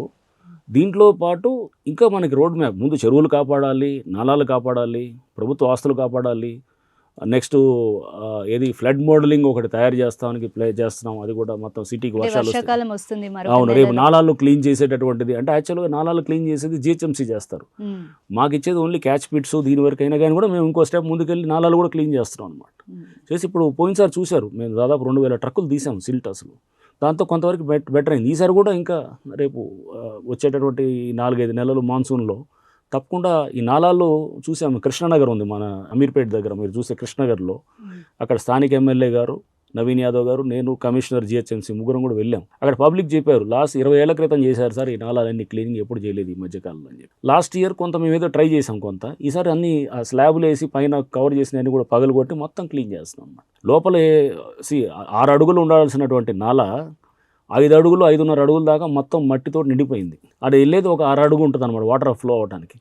దాన్ని వెళ్ళలేక బయటకు వచ్చేసి మొత్తం ఓవర్ఫ్లో అవుతుంది. ఆ లోపల 5-6 అడుగుల మట్టిని తీసేస్తే ఏమవుతుంది, వాటర్ పుష్కలంగా వెళ్ళడానికి ఛాన్స్ ఉంటుంది. సో ఫస్ట్ ఉండాల్సిన సిస్టమ్. ఈ ఇయర్ ఫ్లడ్స్ కి ఏం చేంజెస్ చూడొచ్చు ఇప్పుడు పబ్లిక్? ఏం ఉండదు, ఫండమెంటల్స్ చాలా క్లియర్. మనం ఉద్యోగం బాధ్యతతో చేస్తూ అక్కడ రిజల్ట్ చూపించేటట్టు, అంటే సిల్ట్ తీయాలి ఖచ్చితంగా, అంతేగాని తీసినట్టు మనం ఏదో లెక్కలు చూపించడం కాదనమాట.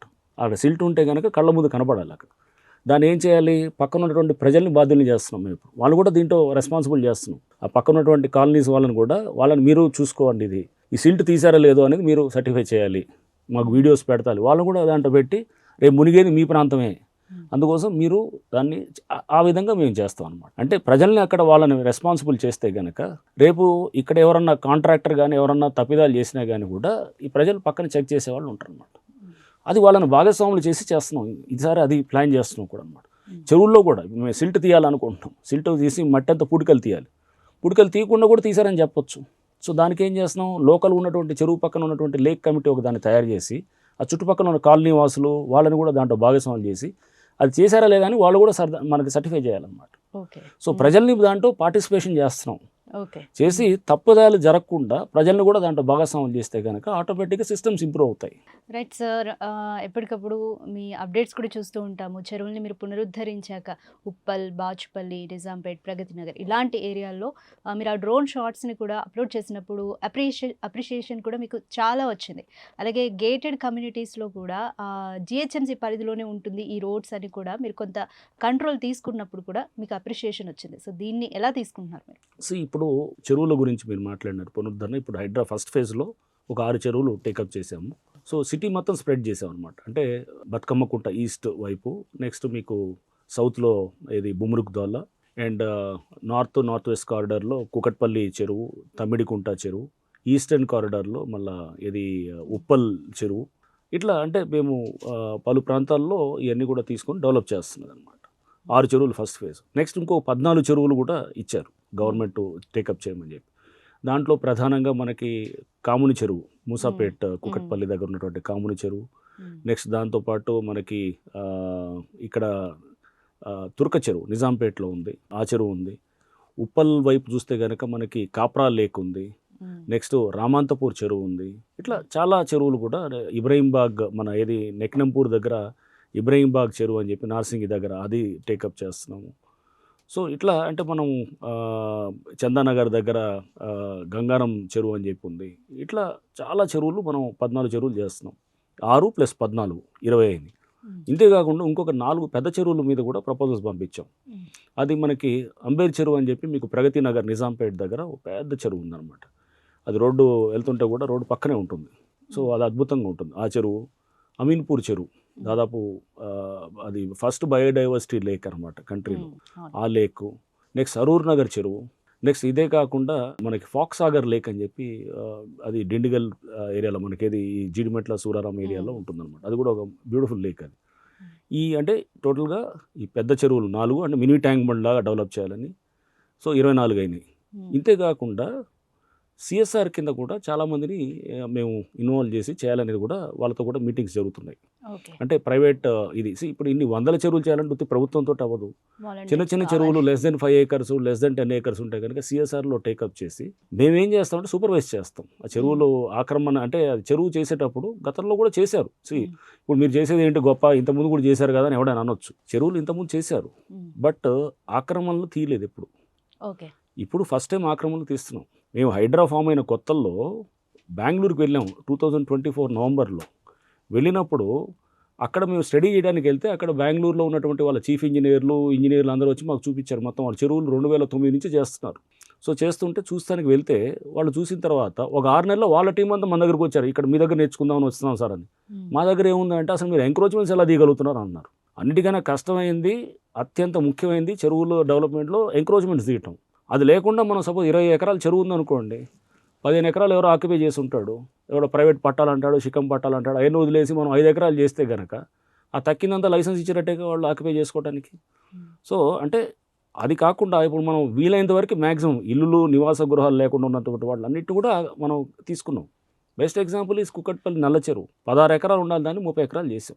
సో బతుకమ్మకుంట అసలు ఏవీ లేని దాన్ని 5 ఎకరాలు చేసాం అక్కడ. సో తమ్మిడికుంట అది కూడా అంతే, 14-15 ఎకరాలు ఉండే చెరువుని దాదాపు 30 ఎకరాలు అవుతుంది అనమాట. ఎన్కన్వెన్షన్ ఇట్లాంటివన్నీ చాలా కూడా మనం తీసుకున్నాం అంత అనమాట. తీసుకొని మొత్తం కూడా చేసాం. అంటే మ్యాక్సిమం ఎంత వీలైద్దో FTL దాకా అంత కూడా మనం అన్లెస్ అండ్ అంటిల్ అక్కడ ఇల్లులు బస్తీలు వస్తేనే మనం వాటిని టచ్ చేయట్లేదు, నివాస గృహాలు ఉంటాయి. సో ఇది జరుగుతుంది. సో చెరువుల్లో పునరుద్ధరణ అనేది ఇది ఇప్పుడు మొదలెట్టిన ఒక యజ్ఞం ఇది. ఈ యజ్ఞం నెక్స్ట్ 10-20 ఏళ్ళు చేస్తే తప్ప అవ్వదన్నమాట. అంటే ఇది నిర్విఘ్నంగా జరగాలి. అండ్ జరిగితే కనుక అప్పుడు మనకి బ్యూటిఫుల్ వాటర్ బాడీస్ వస్తాయి. వాటర్ బాడీస్ ఉత్తి చెరువులు అంటే చెరువుల కోసం చేస్తలేదు, ఈ పక్కన అన్ని వయసుల వాళ్ళు వచ్చి దీంట్లో స్టేక్ హోల్డర్స్ అవుతున్నారు. ఉప్పల్ చెరువు తయారు చేస్తాం అనుకోండి, పెద్ద నల్ల చెరువు ఉప్పల్, అది దాదాపు 60 ఎకరాల చెరువు. అది పిల్లలు వచ్చి ఆడుకోవడానికి అక్కడ పార్కులు ఉంటాయి, ప్లే ఏరియాస్ ఉంటాయి. వయసు ఏది పైబడ్డ సీనియర్ సిటిజన్స్ వస్తే వాకింగ్ ఏరియాస్ ఉంటాయి. చిన్నపిల్లలు అంటే మీ ఇది టీనేజర్స్ ఆడుకోవాలంటే పికిల్ బాల్ కోర్ట్స్ అట్లాంటివి వస్తాయి. ఆడవాళ్ళు వాళ్ళు వచ్చి ఉండాలంటే కనుక వాళ్ళు కూడా అక్కడికి వచ్చేది మాట్లాడుకోవడానికి, వాక్ చేయడానికి, లేకపోతే వాళ్ళకి అక్కడ ఎంటర్టైన్మెంట్ ఇవ్వడానికి అక్కడ ఉంటాయి. అంటే అన్ని రకాల వయసు ఉన్న వాళ్ళు వచ్చి ఆ చెరువులో భాగస్వాములు అయితే కనుక చెరువుని కాపాడవచ్చు. అంతేగాని జస్ట్ దాన్ని ఏదో పైన మనం చేసి చెరువును తయారు చేసామంటే కనుక కాదు. ప్రతి ఏజ్ గ్రూప్ దాన్ని ఇది నాది, నేను రావాలి ఇక్కడికి అనేటట్టు ఉండాలి. చిన్నప్పుడు మనకి గ్రౌండ్స్ ఉండేవి, ఆ గ్రౌండ్స్ అన్నీ మాయమైపోయాయి. ఇప్పుడు పిల్లలంతా ఇళ్లలో కూర్చొని సెల్ ఫోన్లు చూస్తున్నారు. ఆ కల్చర్ని మార్చాలని ప్రభుత్వం ఈ నిర్ణయం తీసుకుంది. ఈ చెరువులన్నింటిలో కూడా అందరూ వచ్చి దీంట్లో పార్టిసిపేట్ చేయాలి. ఇది ఒక కమ్యూనిటీ యాక్టివిటీ అవ్వాలి. అప్పుడు మనకి హెల్త్ పరంగా ఇష్యూస్ కానీ, ఇళ్లలో కూర్చొని ఫోన్లు చూస్తూ సెల్ ఫోన్లకి ఇదైపోయి వచ్చేటటువంటి దాంతో వచ్చినటువంటి చాలా ఇష్యూస్ మనం చూస్తున్నాం పిల్లల్లో. అవన్నింటినీ కూడా రేపు అడ్రస్ చేయొచ్చు. బయట యాక్టివిటీ కనపడాలి. వాడు బయటకు వెళ్ళలేక ఇళ్లలో చిన్నప్పుడు ఎవరైతే గ్రౌండ్స్ ఉంటే బ్యాటు బాల్ పట్టుకొని పోయేవాళ్ళు. ఇప్పుడు వెళ్ళడానికి ఏమీ లేదు, అందుకోసం ఇంట్లో కూర్చొని ఫోన్ చూస్తాడు, టీవీ చూస్తాడు. న్యాచురల్గా అతని మైండ్ సెట్ అలానే తయారవుతుంది. ఇవన్నీ మారుతాయి లాంగ్ టర్మ్లో. చెరువులు అండ్ స్టోరేజ్ ఆఫ్ వాటర్. మన కూకట్పల్లి నుంచి కొంతమంది వచ్చారు, సార్ మా ప్రాంతంలో మేము ఇంతకుముందు ట్యాంకర్లు తెప్పించేవాళ్ళం, ఈసారి వర్షాలు లేవు అసలు సమ్మర్లో, అయినా కానీ కూడా మాకు నీళ్ళు ఉన్నాయి గ్రౌండ్ వాటర్లో. I felt so happy. ఇది కావాలి మార్పులు అనమాట. సో రియల్ ఎస్టేట్ అంటే మనం పెద్ద పెద్ద బిల్డింగ్లు కట్టి చేయటం అనే దాంతో పాటు అంటే అది చేయొచ్చు, అది చేస్తూనే ఫండమెంటల్ ఇన్ఫ్రాస్ట్రక్చర్ ప్లేస్లో ఉండాలి. ఆ ఇన్ఫ్రాస్ట్రక్చర్ లేదనుకోండి, ఆ డెవలప్మెంట్ దేనికోసం ఉంటుంది? ఎవడో రియల్ ఎస్టేట్ వాడి జోబుల్లోకి పోవడానికి తప్ప కానీ దేనికి ఉండదు అనమాట. అందుకోసం ఇవన్నీ చేయడానికే ఇది హైడ్రా చేస్తుంది. అండ్ గేటెడ్ కమ్యూనిటీస్ కూడా మీరు అంటున్నారు. ఎస్, గేటెడ్ కమ్యూనిటీస్ కూడా ఇప్పుడు రోడ్స్ కూడా ప్రైవేట్ రోడ్స్ అన్న ఎగ్జాక్ట్లీ గేటెడ్ కమ్యూనిటీస్ అనేది ఇన్నాళ్ళు జనాల్ని మోసం చేస్తూ బిల్డర్స్ చాలా మంది కూడా చేశారు. ఏం చేసేవాళ్ళు, గ్రూప్ హౌసింగ్ ఉంటుంది, ఏదో 100 ఇల్లులో ఏదో కట్టేసి దాని చుట్టూ గోడ కట్టేసేవాళ్ళు. గేటెడ్ కమ్యూనిటీ అంటే దానికి స్పెషల్ పర్మిషన్ తీసుకోవాలి HMDA నుంచి.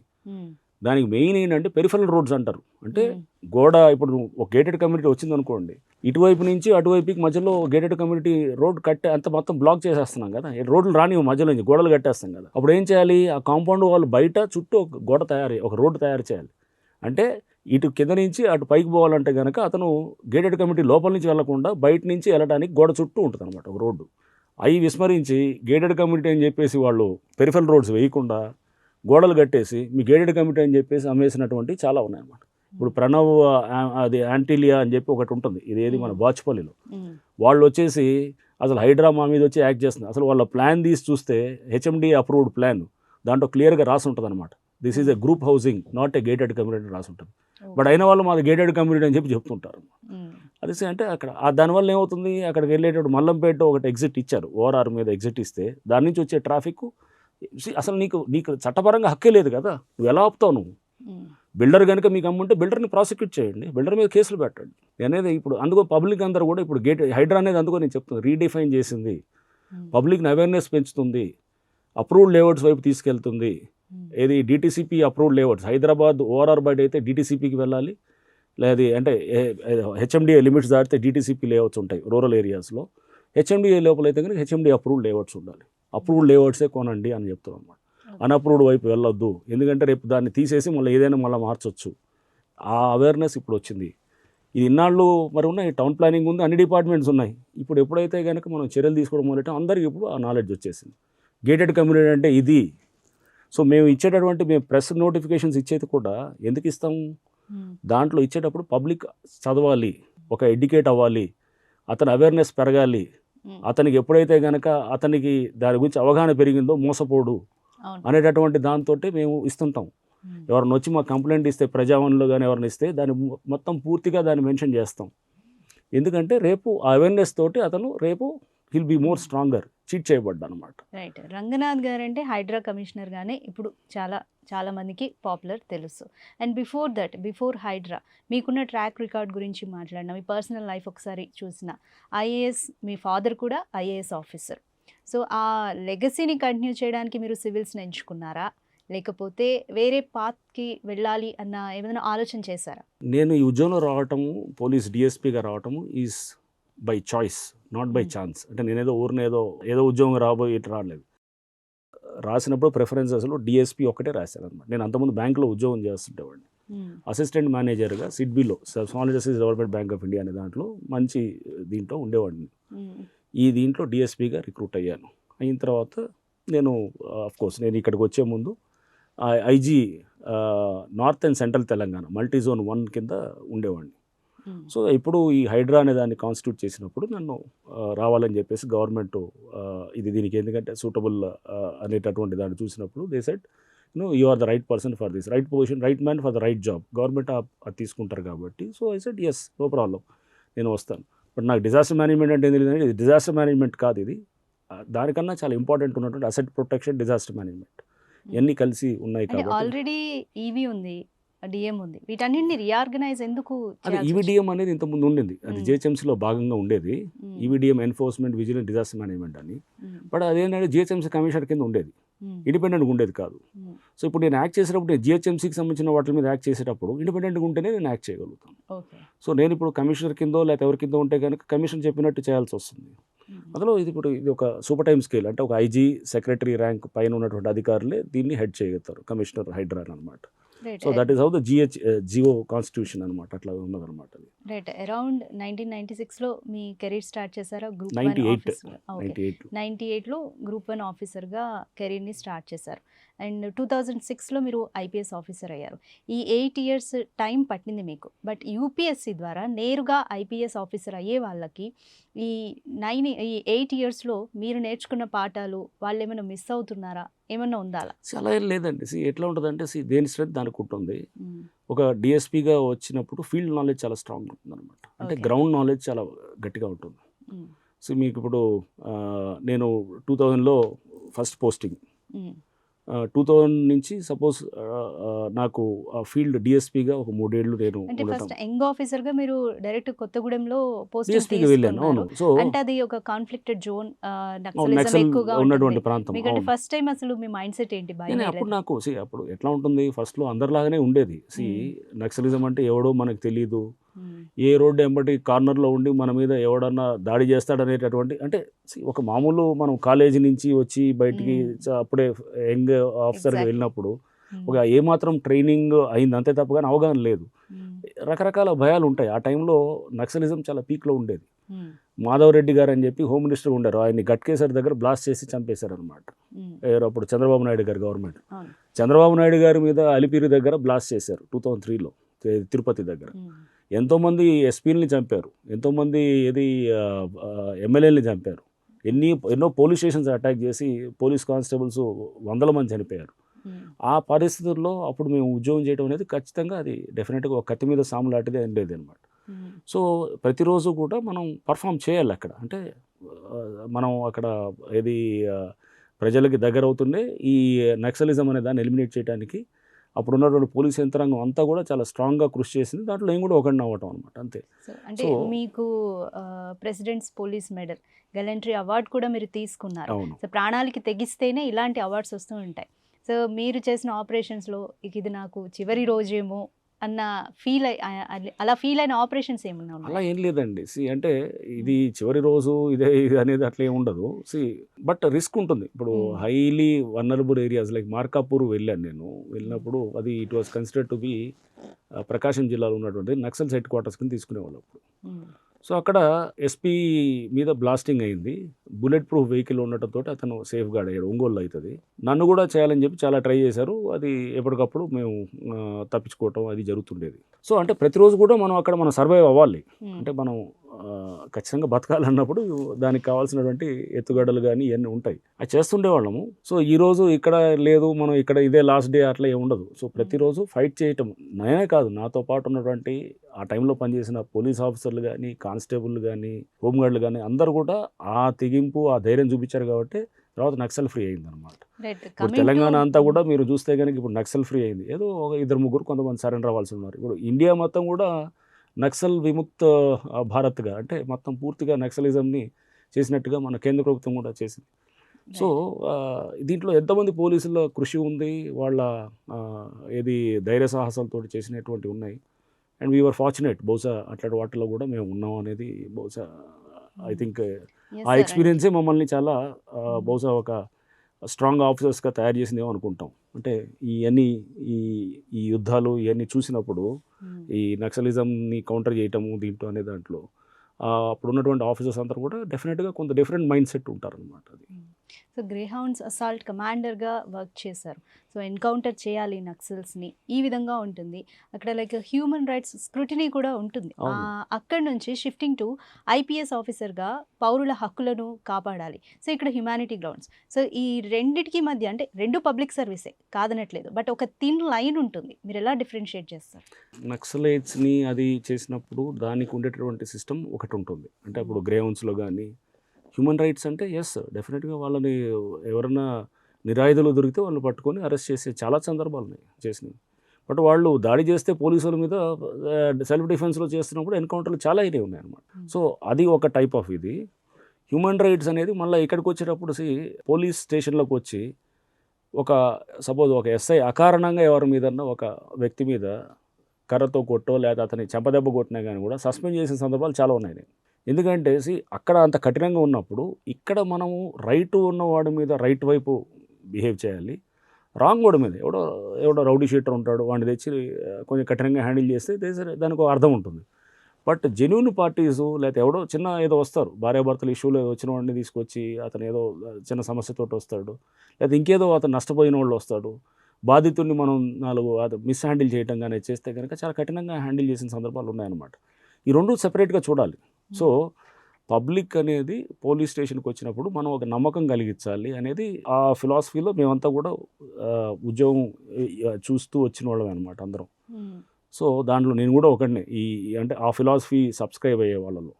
అంటే ఈ వ్యవస్థ పబ్లిక్కి మంచి చేస్తేనే ఇది ఉంటుంది. అందుకోసం ఇప్పుడు మీరు అంటున్నారు, మీరు ఖమ్మంలో ఉన్నారు, మీరు చూసారంటున్నారు, ఏ జిల్లాలో పనిచేసినా కానీ అక్కడ ప్రజలు తప్పకుండా గుర్తుపెట్టుకుంటారన్నమాట. ఆ టైంలో ఎస్పీగా చేసినప్పుడో లేకపోతే డిఎస్పీగా చేసినప్పుడో వాళ్ళని అధికారి చేశారంటే వీ ఫీల్ సో హ్యాపీ. ఇప్పుడు మేము నల్గొండకి వెళ్తే కనుక మీరున్న టైంలో ఇలా జరిగింది అలా జరిగిందంటే కనుక మంచి స్మృతులు తీసుకొని వెళ్తాం. వరంగల్కి వెళ్తే కనుక అక్కడ ఏది కబ్జాలు నియంత్రించారు లేకపోతే ఇదంటే అంతకన్నా ఒక అధికారికి ఏం కావాలి? మనం మంచి ప్రజల్లో మంచి పేరు, మంచి వాళ్ళకి మంచి మెమరీస్ ఉంటాయి కనుక that is what we look for. So అది we feel so happy hearing ఇవన్నీ ఇట్లాంటివి అనమాట. అట్లా రైట్ సార్. భారతదేశం మొత్తం మీ పేరు విన్న కేసు అమృత ప్రణయ్ కేసు. సో ప్రణయ్ పరువు హత్య కేసు అనేది మిమ్మల్ని వ్యక్తిగతంగా టచ్ చేసిందా? సో ఇప్పుడు మారుతీరావు కూడా లేరు, సూసైడ్ చేసుకున్నారు. సో మీరు ఈ కేసుని డీల్ చేసే టైంలో చెప్పలేని విషయాలు ఇప్పుడు చెప్పేవి ఏమన్నా ఉన్నాయా? ఇది చాలా సందర్భాల్లో డిస్కషన్కి వచ్చింది ఈ కేసు. ఇది టిపికల్ ఒక టీనేజ్ అమ్మాయి, వాళ్ళు ఏది ఒక అబ్బాయిని కులాంతర వివాహం చేసుకోవటం, ఇంట్లో ఇష్టం లేకపోవటం, ఆ తర్వాత తండ్రి రియాక్ట్ కావటం, ISI operatives like Asgar Ali and Abdul Bari అని చెప్పేసి అట్లాంటి వాళ్ళని పెట్టి కిరాయి హత్యలు చేయించడం, కోట్ల రూపాయలు డీల్ సెట్ చేసుకొని చంపటం, ఇవన్నీ చూసింది ఇదంతా. సో దీంట్లో నేను అదే ఇందాక చెప్పాను, ప్రతి ఇష్యూ వచ్చినప్పుడు I try to advocate the public అని. ఒక లేఅవుట్ గురించి చెప్పినా, ఒక హెచ్ఎండి అప్రూవ్డ్ లేఅవుట్ అయినా పబ్లిక్కి మనం ఎలా అయితే చెప్తామో, ఈ అమృత ప్రణయ్ కేసులో కూడా ఆ సందర్భంలో టీనేజ్ సైకాలజీ, పేరెంట్స్ ఎలా రియాక్ట్ కావాలి, ఇవన్నీ కూడా వచ్చినాయి. సో మారుతీరావు ఆయన బిడ్డ అంటే చాలా ఇష్టం అతనికి, బట్ అతని రియాక్షన్సే కొంత అతనికి ఇబ్బందికరంగా అయినాయి అనమాట. అంటే బిడ్డ మీద అమితమైన ప్రేమతోటి ఇతను ఏం చేశాడు, కిరాయి హంతకుల్ని వాళ్ళని ఎంగేజ్ చేసి చంపించడం అది చేశాడు అనమాట. బహుశా ఇంకొక విధంగా హ్యాండిల్ చేస్తే కనుక సమస్య ఇంకో రకంగా వెళ్ళేదేమో అని అనిపిస్తుంటుంది అనమాట. అంటే దానికి హత్య చేయటం అనేది ఐ డోంట్ థింక్ ఈజ్ అది సొల్యూషన్ కాదు అసలు. దానివల్ల ఏమైనా అందరూ నష్టపోయారు. ఆ పిల్లవాడు చనిపోయాడు, మారుతీరావు సూసైడ్ చేసుకున్నాడు, ఈ అమ్మాయి ఒంటరిగా మిగిలిపోయింది, పుట్టిన బిడ్డ ఏమో అతనికి తండ్రి లేకుండా పెరుగుతున్నాడు. సో ఆ తర్వాత శిక్షలు పడ్డాయి చాలామందికి. ఇప్పుడు అస్గర్ అలీ అతను బిడ్డ కూడా, ఎవరైతే అతను ఐఎస్ఐ ఉన్నాడో ఆపరేటివ్ ఉన్నాడో అతను కూడా, వాళ్ళ బిడ్డలు కూడా వాళ్ళకి ఫిజికల్లీ చాలా ప్రాబ్లమ్స్ ఉన్నాయి, పుట్టిన బిడ్డలకు వాళ్ళకు కూడా. ఆ పేదరికంలో ఉంటున్నాడు. అతనికి లైఫ్ ఇంప్రిజన్మెంట్ పడ్డది, అబ్దుల్ బారీ అనే వాడికి పడ్డది, చాలామందికి. ఎవరు శర్మ అని చెప్పి ఎవరైతే నరికాడో అతను అంతకుముందే పెళ్ళి అయింది, అప్పుడే పెళ్ళి అయ్యి అతను రోడ్డు మీద నరుకుతూ వీడియోస్ ఉంటాయో. సో అతను ఆ తర్వాత చిన్న మగబిడ్డ కూడా పుట్టాడు అనమాట. ఇప్పుడు ఇతనికి కూడా డెత్ సెంటెన్స్ పడదు, మరణశిక్ష పడదు అతను. సో ఇంతమంది జీవితాలు నష్టపోవడానికి ఏంటంటే సరిగ్గా హ్యాండిల్ చేయకపోవటం ప్రాబ్లమ్స్ అనమాట. సో అంటే మనం ఇష్యూస్ వచ్చినప్పుడు మనం చాలా జాగ్రత్తగా మనం హ్యాండిల్ చేయాల్సిన అవసరం ఉంటుంది అనమాట. పగా ప్రతీకారాలు, క్షణికావేశాలు, ఉద్రేకంతో కూడుకున్న నిర్ణయాలు, దాని బదులు ఆలోచనతోటి చేస్తే కనుక దానికి ఒక సొల్యూషన్ అనేది బెటర్గా ఉంటుందేమోనని నా భావన అనమాట. రైట్. అంటే ప్రణయ్ హత్య కేసును చూపించి కూడా మీరు అవేర్నెస్ క్రియేట్ చేయడానికి ప్రయత్నించారు ఆ టైంలో కూడా. బట్ యాక్చువల్లీ జరుగుతుందంటారా? తర్వాత కూడా చాలా పరువు హత్య కేసులు జరిగాయి. జరుగుతుందా లేదా అనేది ఇప్పుడు జరుగుతుందా లేదా, దీనివల్ల ఇప్పుడు మేము ఇప్పుడు చెరువులను కాపాడాము, రేపు అది ఉంటుందా లేదా అంటే ఉండాలని కోరుకుంటున్నాం. సో మనం తర్వాత ఉంటుందా లేదా అంటే అది క్వశ్చన్ మార్క్. అప్పుడు ఆ కేసు టైంలో ఏది కఠినంగా వాళ్ళందరినీ కూడా శిక్షించడానికి అన్ని చాలా పగడబందీగా ఛార్జ్షీట్లు వేసాం.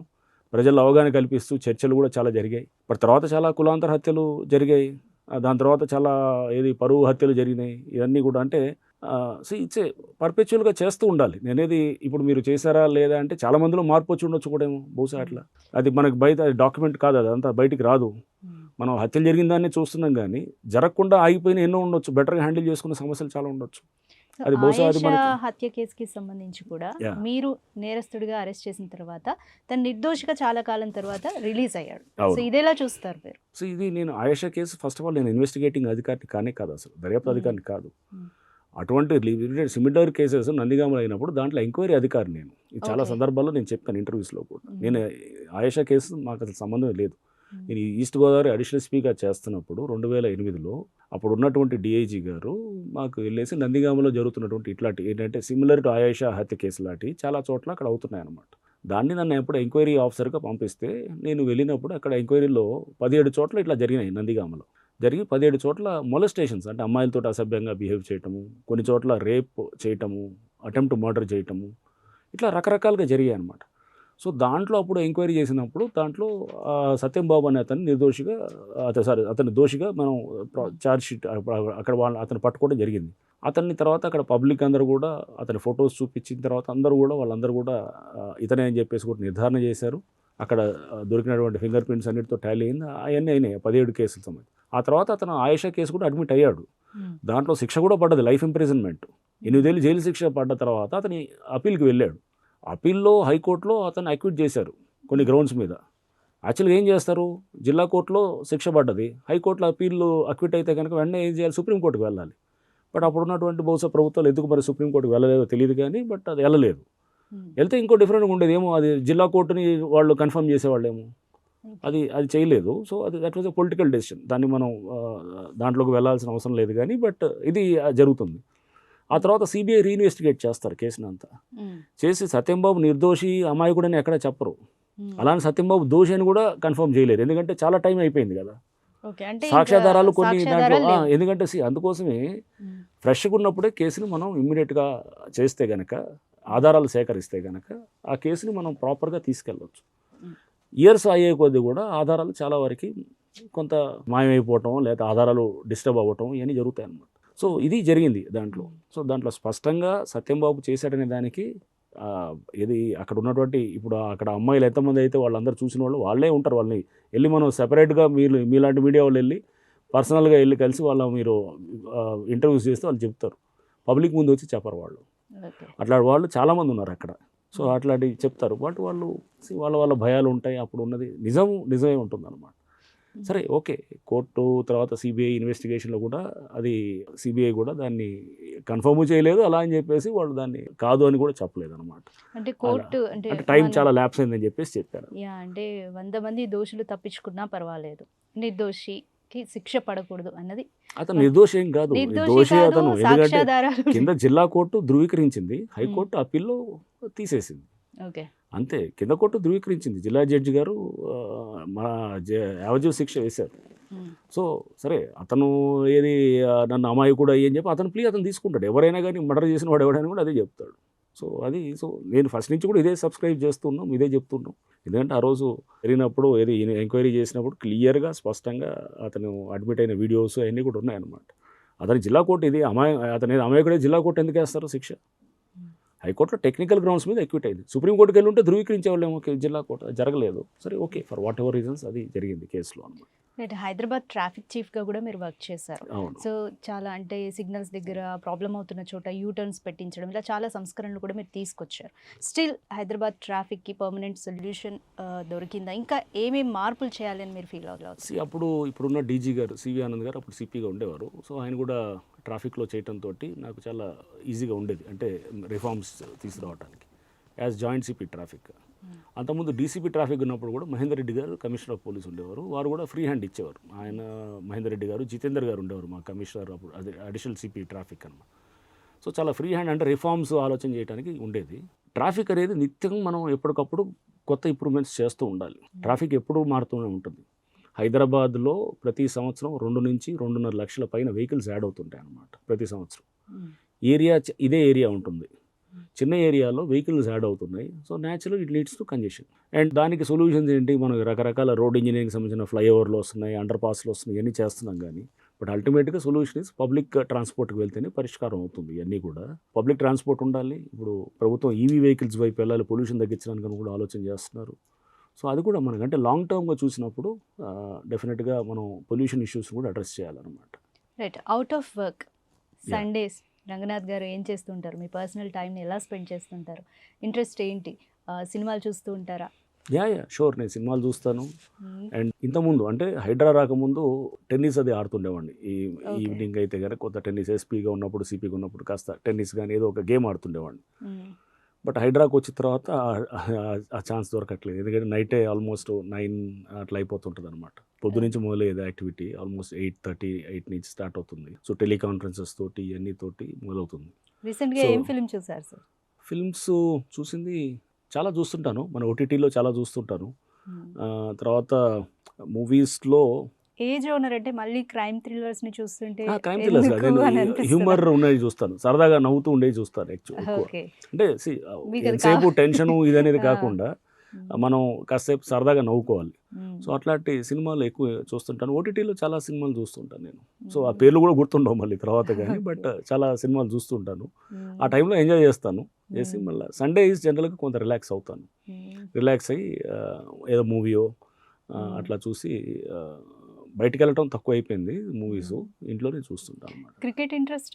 క్రికెట్ ఏదో అట్లా ఆడతాను కానీ జనరల్గా టెన్నిస్ ఆడేవాళ్ళం, టెన్నిస్ లేకపోతే షటిల్ ఆడేవాళ్ళం, అది ఉండేది. ఇప్పుడు క్రికెట్ కూడా మనం ఎప్పుడో ఆడాం కానీ పెద్ద అంటే not a very regular player and all, ఇట్లా ఏం లేదు.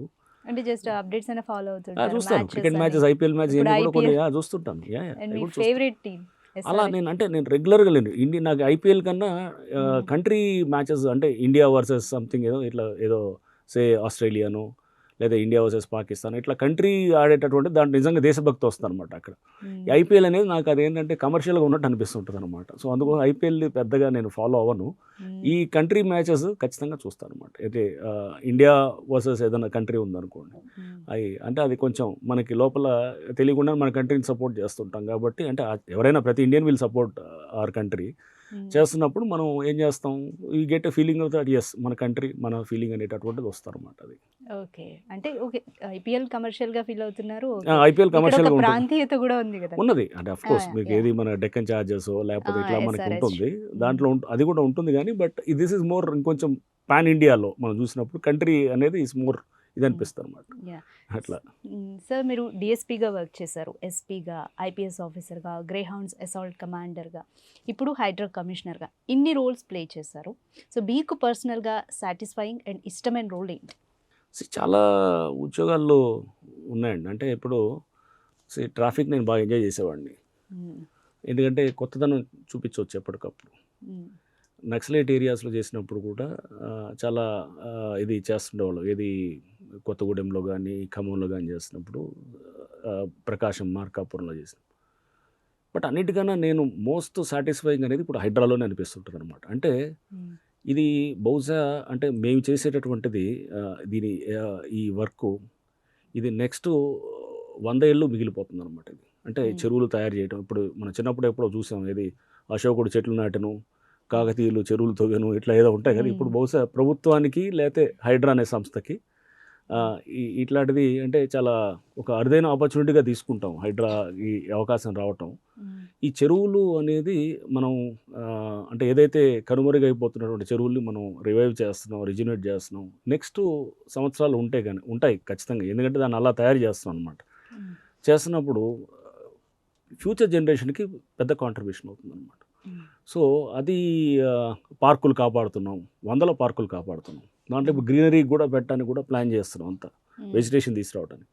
So just imagine a city, మీరు హైదరాబాద్ సిటీలో 100 చెరువులు ఉంటాయి, 100,000 పార్కులు ఉంటాయి. సో ఎంత ఆహ్లాదకరంగా ఉంటుంది. అండ్ ఈ కబ్జాలు ఇది లేకుండా ఒక సిస్టమ్, ఒక ప్రాపర్ సిస్టమ్ నడుస్తుంటుంది. ఎవడో ప్లాట్ కొంటే కనుక పక్కనోడు కొట్టేస్తాడనేటువంటిది లేకుండా ఈ అప్రూవ్డ్ లేఅవుట్స్లోకి వెళ్ళి, అంటే ఇదంతా ఒక మంచి సిస్టమ్ వైపు వెళ్తుంది. ఆ టైంలో జరిగినటువంటి జర్క్లే ఇవన్నమాట. ఏది పేదవాళ్ళని కూలుస్తారా లేదా పెద్దవాళ్ళని వదులుతారా, ఇవన్నీ కొంత జర్కీ యాక్షన్స్ అనేది ఆ టైంలో కొంత ఫస్ట్ 1 year అట్లా. ఇప్పుడు ఒక స్టెబిలైజేషన్ ప్రాసెస్కి వచ్చింది. ఇంకా వెళ్ళే కొద్ది ఇంకా నెక్స్ట్ 1-2 years తర్వాత ఇంకా బెటర్గా వెళ్తుంది. బెటర్గా వెళ్ళి ఇయర్స్ టు కమ్లో డెఫినెట్గా ఏంటంటే ఇది వచ్చేటటువంటి యంగర్ జనరేషన్స్, ఈ చిన్నపిల్లలు వీళ్ళందరూ కూడా రేపు ఇది ఒక సిస్టమ్ మంచి చేయడంతో, ఇప్పుడు మనం శేషన్ గారిని ఎలా అయితే అనుకుంటాం, రేపు హైడ్రా అనే సంస్థను కూడా అలా అనుకుంటారు అన్నమాట. ఎలక్షన్స్ రిఫార్మ్స్లో శేషన్ గారు కానీ వారు వచ్చినప్పుడు హైడ్రా అనే సంస్థ కూడా డెఫినెట్గా అలా చిరకాలం మిగిలిపోద్దని నేను అనుకుంటున్నాను అన్నమాట. రైట్ సార్, అంటే మీ సర్వీస్లో లైక్ అన్ని కండిషన్స్కి అతీతంగా ముందుకు వెళ్తున్నప్పుడు, నిక్కచ్చిగా నిజాయితీగా ముందుకు వెళ్తున్నప్పుడు మీరు ఖచ్చితంగా బెదిరింపు కాల్స్ కానీ ఇట్లాంటివి ఫేస్ చేసే ఉండుంటారు. డెఫినెట్గా ఫేస్ చేశారా? ఎలా డీల్ చేస్తారా? బెదిరింపులు ఇవన్నీ బయట మాట్లాడుకుంటారు కానీ బెదిరింపులు ఏమి ఉండవు. ఫస్ట్ వెళ్ళిన స్టార్టింగ్ ఎక్కడైనా కానీ ఒక ఉద్యోగంలో first 1 month is very important. Suppose as commissioner of police Warangal వెళ్తాం, ఆర్ ఒక ఎస్పీ కింద ఖమ్మం వచ్చాము, లేకపోతే ఒక హైడ్రా కమిషనర్కి వచ్చాము. ఫస్ట్ 2-3 months కొంచెం జనాలకు అర్థం కావాలన్నమాట. ఆ 2-3 months మనం ఎలా ఉంటాం అనేటప్పుడు ఆటోమేటిక్గా మీకు వచ్చేటువంటి రిక్వెస్ట్లు, తప్పుడు రిక్వెస్ట్లు ఆగిపోతాయి. జెన్యున్ పీపులే వస్తారు. తప్పుడు ఫోన్లు చేసి మాకు ఇచ్చేయండి అది చేసే వాళ్ళు చెయ్యరు. సో వాళ్ళు చేసినా రెస్పాండ్ కాము. సో ఇట్లా ఉంటాయి అన్నమాట. రకరకాలుగా మీకు మనం లైన్స్ మనమే డ్రా చేసేస్తాం అన్నమాట. అది ప్రతి దగ్గర కూడా జరుగుతుంది అది. సో అది ఎవరైనా సపోజ్ ఒక సబ్ ఇన్స్పెక్టరో లేకపోతే ఒక కలెక్టర్ వెళ్ళారు, అతను ఫస్ట్ వెళ్ళినప్పుడు అతను ముందు రెప్యుటేషనే క్యారీ అవుతుంది వెళ్ళే ముందే, బట్ అతను లైన్స్ క్లియర్గా డిఫైన్ చేసేస్తాడు. అతను ఇలా ఈ పద్ధతులు చేస్తాను నేను, లేకపోతే మీరు ట్రాన్స్ఫర్ చేసుకోవచ్చు అనేటువంటి పద్ధతిలో ఆ కలెక్టర్ కానీ లేకపోతే ఒక ఎస్పీ కానీ ఇలా ఉన్నారనుకోండి. ఉంటే కనుక న్యాచురల్గా వాళ్ళ అక్కడ కొన్ని సెట్ కండిషన్స్ ఉంటాయి. అలానే ఎమ్మెల్యేలు చెప్పిందల్లా తప్పు, లేకపోతే మంత్రులు చెప్పిందల్లా తప్పు అని అనుకోవడానికి కూడా లేదు. చాలా సందర్భాల్లో వాళ్ళు ప్రజా సమస్యలు చెప్తుంటారు. సో మనం ఎప్పుడు కూడా ఎమ్మెల్యేలు రాంగు, లేకపోతే ఎంపీలు రాంగు, లేకపోతే మినిస్టర్లు రాంగ్ అని అనుకోవటం కూడా అది కూడా ప్రజాస్వామ్యాన్ని సరిగా అర్థం చేసుకోలేని కూడా మాట్లాడేది మాట క్లియర్గా. ఎందుకంటే వాళ్ళు ఇంకో కోణం మనకు చెప్తారు. మనం అధికారులుగానే అన్నీ తెలుసు అని అనుకుంటే చాలా పొరపాటు. చాలా సందర్భాల్లో ఇంకొక మల్టిపుల్ కోణాలు వాళ్ళు మనకు చూపిస్తుంటారు అన్నమాట ప్రజాప్రతినిధులు. కానీ దీని వెనకాల ఇలా ఉంది అలా ఉంది అనే సమస్యని చెప్తారు, ప్రజల సమస్యల్ని ముందుకు తెస్తారు. తెచ్చినప్పుడు అవి కూడా తీసుకొని అప్పుడే మనం మెచ్యూరిటీ అనేది వస్తుంది అన్నమాట. సో అది తీసుకోవాలి, ఇది తీసుకోవాలి. డెసిషన్ తీసుకునేటప్పుడు ఇవన్నింటిని బ్యాలెన్స్ చేస్తూ తీసుకునే నిర్ణయం ఉంటుందన్నమాట. Right sir. ఇప్పుడు సివిల్స్ని ఎంచుకోవాలి అని అనుకునే యంగ్స్టర్స్కి మీరు ఏం మెసేజ్ ఇస్తారు, ఎలాంటి సూచనలు చేస్తారు? చాలామంది ఇప్పుడు సివిల్ సర్వీసెస్కి యంగ్స్టర్స్ చాలామంది ముందుకు వస్తున్నారు. వచ్చిన తర్వాత ఫస్ట్ ఆఫ్ ఆల్ రాగానే మీరు ఇప్పుడు build your own character first.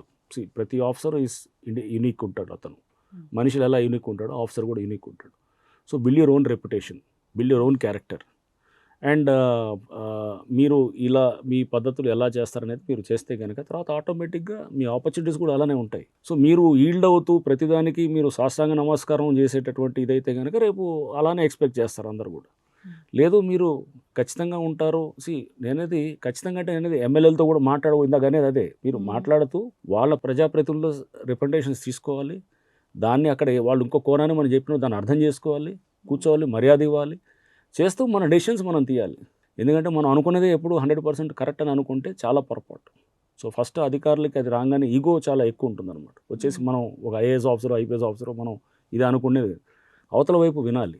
విన్న తర్వాత అప్పుడు then come to a decision. అది జరగాలన్నమాట. సో ఉండాలి. దానికి కావాల్సింది ఏంటంటే చాలా స్ట్రాంగ్ క్యారెక్టర్ బిల్డ్ చేసుకోవాలి. బిల్డ్ చేసుకొని నిలబడగలగాలి. సమస్యలు ఏమన్నా వస్తే కనుక వెంటనే ఇది నాకు తెలియదు, నేను చేయలేదు, మా కింద మావాడు చేశాడు, లేదా అతను చేశాడని తోసేయటం కాదు. నువ్వు ఒక head of the organisation, suppose అక్కడ కలెక్టర్గా ఉన్నావు, ఒక ఎస్పీగా ఉన్నావు, you have to take the responsibility. కింద ఎవరో నాకు తెలియదు, కింద ఇన్స్పెక్టర్ చేశాడు, ఎస్ఐ చేశాడు అని అంటాం కాదు. నీ ప్రమేయంతో కింద నీ ఇన్స్ట్రక్షన్ మీద జరిగితే కనుక ఓన్ చేయాలన్నమాట. That is what leadership is all about. అది వాళ్ళు మంచి లీడర్గా ఎదగాలి, బాధ్యతలు తీసుకోవాలి, కింద వాళ్ళని షీల్డ్ లాగా ప్రొటెక్ట్ చేయాలి. షీల్డ్ లాగా ప్రొటెక్ట్ చేసి షాక్ ఏమైనా ఉంటే కనుక నువ్వు తీసుకోవాలి. తీసుకొని మంచి వైపు చేస్తే కనుక న్యాచురల్లీ దట్ మంచి సర్వీస్ వైపు వెళ్తున్నాను. సార్ ఒక rapid fire. Yeah sure. Police యూనిఫామా ఆర్ అథారిటీయా? What do you choose? బాధ్యతతో కూడినటువంటి అథారిటీని యూనిఫామ్ అనేది మనకు గుర్తు చేస్తుంటుంది అన్నమాట. ఓకే. ఎన్కౌంటరా ఆర్ నెగోషియేషన్? అవసరాన్ని బట్టి. అక్కడ నెగోసియేషన్స్ ఉంటే నెగోసియేషన్స్, నీ మీదే దాడి చేస్తూ నీతో పాటు నీ పార్టీని రిస్క్లో పెడుతున్నారు అనుకోండి. ఒక అడవిలో సపోజ్ ఇట్లా ఉంది కనుక then you have to take. అంటే అవతల వాడు నేను చంపాలని చూస్తున్నప్పుడు నువ్వు చంపడానికి నీకు right to private defence section 100 of the Indian penal code చాలా స్పష్టంగా చెప్తున్నాను. Okay. And one case that still stays with you ఇప్పటికీ? One case I think Amrutha Pranay case is very important లైఫ్లో. అది వన్ ఆఫ్ ద నేను చేసినటువంటి మంచి కేసెస్లో ఒకటి అని అనుకుంటాం. అంటే నేను సూపర్వైజ్ చేసిన కేసెస్లో వేర్ వాషింగ్టన్ పోస్ట్ కూడా రిపోర్ట్ చేసింది అనమాట ఈ కేసు గురించి. ఒక journalist has come all the way to వచ్చారు వాళ్ళు వచ్చి హైదరాబాద్కి వచ్చి they covered my interview and it was published in the Washington Post అనమాట. అది okay. Right. Lake protection or urban development? లేక్ని ప్రొటెక్ట్ చేస్తుంటేనే అర్బన్ డెవలప్మెంట్ అవుతుంది. ఈ రెండింటికి లింక్ ఉంటాయి అనమాట. ఓకే. రైట్. స్ట్రిక్ట్ ఆఫీసరా ఆర్ ఎక్కువ ఎమోషనల్ పర్సనా? అన్నీ ఉండాలి. స్ట్రిక్ట్ ఉండాలి, ఎమోషనల్ ఉండాలి, సాఫ్ట్ అవ్వాలి. ఇట్స్ ఆల్ సిచ్యువేషనల్గా ఉంటుంది. లీడర్షిప్ కానీ సిచ్యువేషనల్ పర్సన్ ఉండాలి. రైట్. అంటే మీరు చేసిన అన్ని పోస్టులు మోస్ట్ డిఫికల్ట్ పోస్టింగ్ ఏది? నేను అనుకోవటం హైడ్రానే అనుకుంటాను. మోస్ట్ డిఫికల్ట్, ఇష్టము, సాటిస్ఫైయింగ్, ఛాలెంజింగ్ అన్నీ కూడా. అంటే ఇటువంటి పోస్టు బహుశా కంట్రీలోనే లేదు కాబట్టి ఇది మొదట ఏం చూసినా మేమే ఇప్పుడు దారి చూపిస్తున్నట్టు అవుతుంది అనమాట. అట్లా. సో హైదరాబాద్లో ఉన్న బిగ్గెస్ట్ ప్రాబ్లం ఏంటి అంటే ఏం చెప్తారు సార్? హైదరాబాద్లోనా చాలా ప్రాబ్లమ్స్ ఉన్నాయి. ఏ లైన్లో చూస్తాం అనేది బిగ్గెస్ట్ ప్రాబ్లం. అంటే ఇప్పుడు నేను హైడ్రాలో ఉన్నా కాబట్టి నాది ఏంటి ఎంతసేపు నా పర్స్పెక్టివ్ హైడ్రా కోణంలో ఆ అద్దాల్లో చూస్తుంటాను అనమాట. అంటే ఏది డిజాస్టర్ మేనేజ్మెంట్, అసెట్ ప్రొటెక్షన్ అది చూస్తుంటారు. Right sir. రిటైర్మెంట్ తర్వాత పాలిటిక్సా లేకపోతే పీస్ఫుల్ లైఫా? ఏం చూస్ చేసుకుంటారు?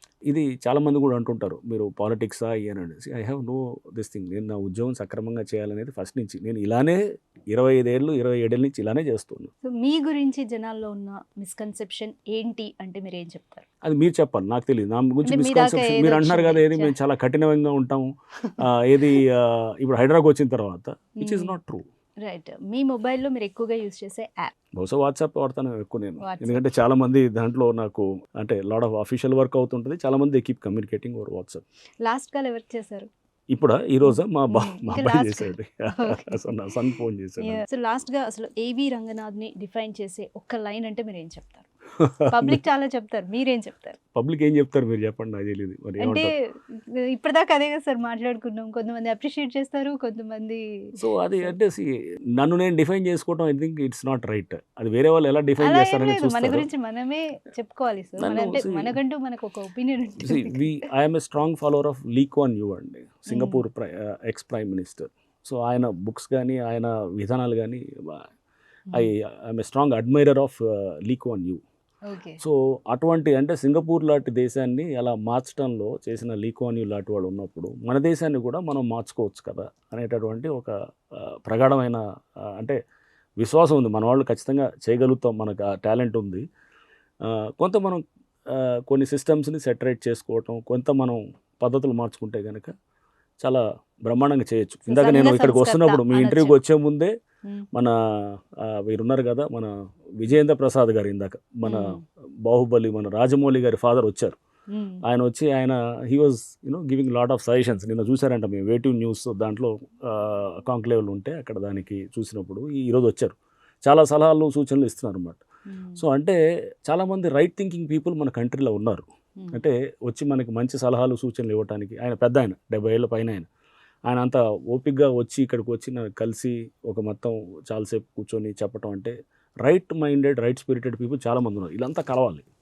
ఇదంతా కలిస్తే కనుక మన కంట్రీ డెఫినెట్గా మనం $1 ట్రిలియన్ కంపెనీ, $1 ట్రిలియన్ ఎకానమీయో లేకపోతే 5 ట్రిలియన్ ఎకానమీయో లేకపోతే ఇంకేదో మనం వరల్డ్లో సూపర్ ఎకానమీ అవుతంతో పాటు ఒక నిజంగా డెవలప్డ్ కంట్రీగా మనం అవుతాం అనమాట. సో మంచి నేషన్గా మనం ఎమర్జ్ అవుతాం అనేది. Right sir. అంటే ఫైనల్గా నేనైతే మీరు చెప్పిన దాన్ని బట్టి సంఘ సంస్కర్త అంటారు. సంఘ సంస్కర్త అని ఎవరికి వాళ్ళు అంటే మంచి అంటే సమాజం మంచి దిశలో పోవాలనుకునే కోరుకునే వాళ్ళలో నేను కూడా మొదటి వాడిని అనమాట. ఓకే. సో అట్లా చాలామంది ఉంటారు. మీరు కోరుకోరా మీరు సమాజం మంచిగా ఉండాలని? Everybody wants society to be in a better direction. But కొన్ని మనం చూస్తాం, ఈ చెత్త ఇదంతా వదిలేశారు, ఇదంతా మనం ఏం చేస్తాం, చేయలేమని. ఎక్కడో చోట మార్పులు, అందుకో మీరు ప్రతి చోట ట్రాఫిక్లో మార్పులు చేయడానికి ట్రై చేస్తాం. ఎక్కడ నేను రైతుల సమస్య దగ్గర వెళ్ళాలి, అక్కడ మార్పులు చేయడం, వడ్డీ వ్యాపారాల దగ్గర ట్రై అంటే ఎక్కడికక్కడ మనం ఉంటే మన లిమిటెడ్ రోల్లో మనం మార్పు చేయడానికి ట్రై చేద్దాం. బెటర్ సమాజం వైపు నిర్మాణానికి మన వైపు ఎంత చేయగలుగుతాం చేద్దాం. మన లిమిట్స్ ఎంతవరకు ఉంటే అంతవరకు అయితే చేయొచ్చు. సో ఐ థింక్ దాని సంఘ సంస్కర్త అనొచ్చు, లేకపోతే ఇంకేదో మీరు కందుకూరి వీరేశలింగం అనొచ్చు, లేకపోతే ఇంకేదన్నా వేరే ఇదే పేర్లు చెప్పొచ్చు. కానీ నేను ఏమనలేదు. సింపుల్, మనం ఏంటంటే మన చేతనైన మన పరిధిలో ఉన్నటువంటి వాటిల్లో బెటర్గా ఇంప్రూవ్ చేసి ఒక బెటర్ కంట్రీ వైపు బెటర్ నేషన్ వైపు తీసుకెళ్తే that is what I think I'll be the most happy person అనమాట. Right. Thank you so much sir. Thank you for your time. And మిమ్మల్ని అప్రోచ్ అవ్వగానే ఇమీడియట్గా రెస్పాండ్ అయ్యి సో తెలుగు పోస్ట్ ఒరిజినల్స్కి వచ్చి మీ vision అంతా అంటే మీ వర్షన్ అంతా చెప్పినందుకు చాలా చాలా థ్యాంక్స్. థ్యాంక్స్ అమ్మా. Thank you.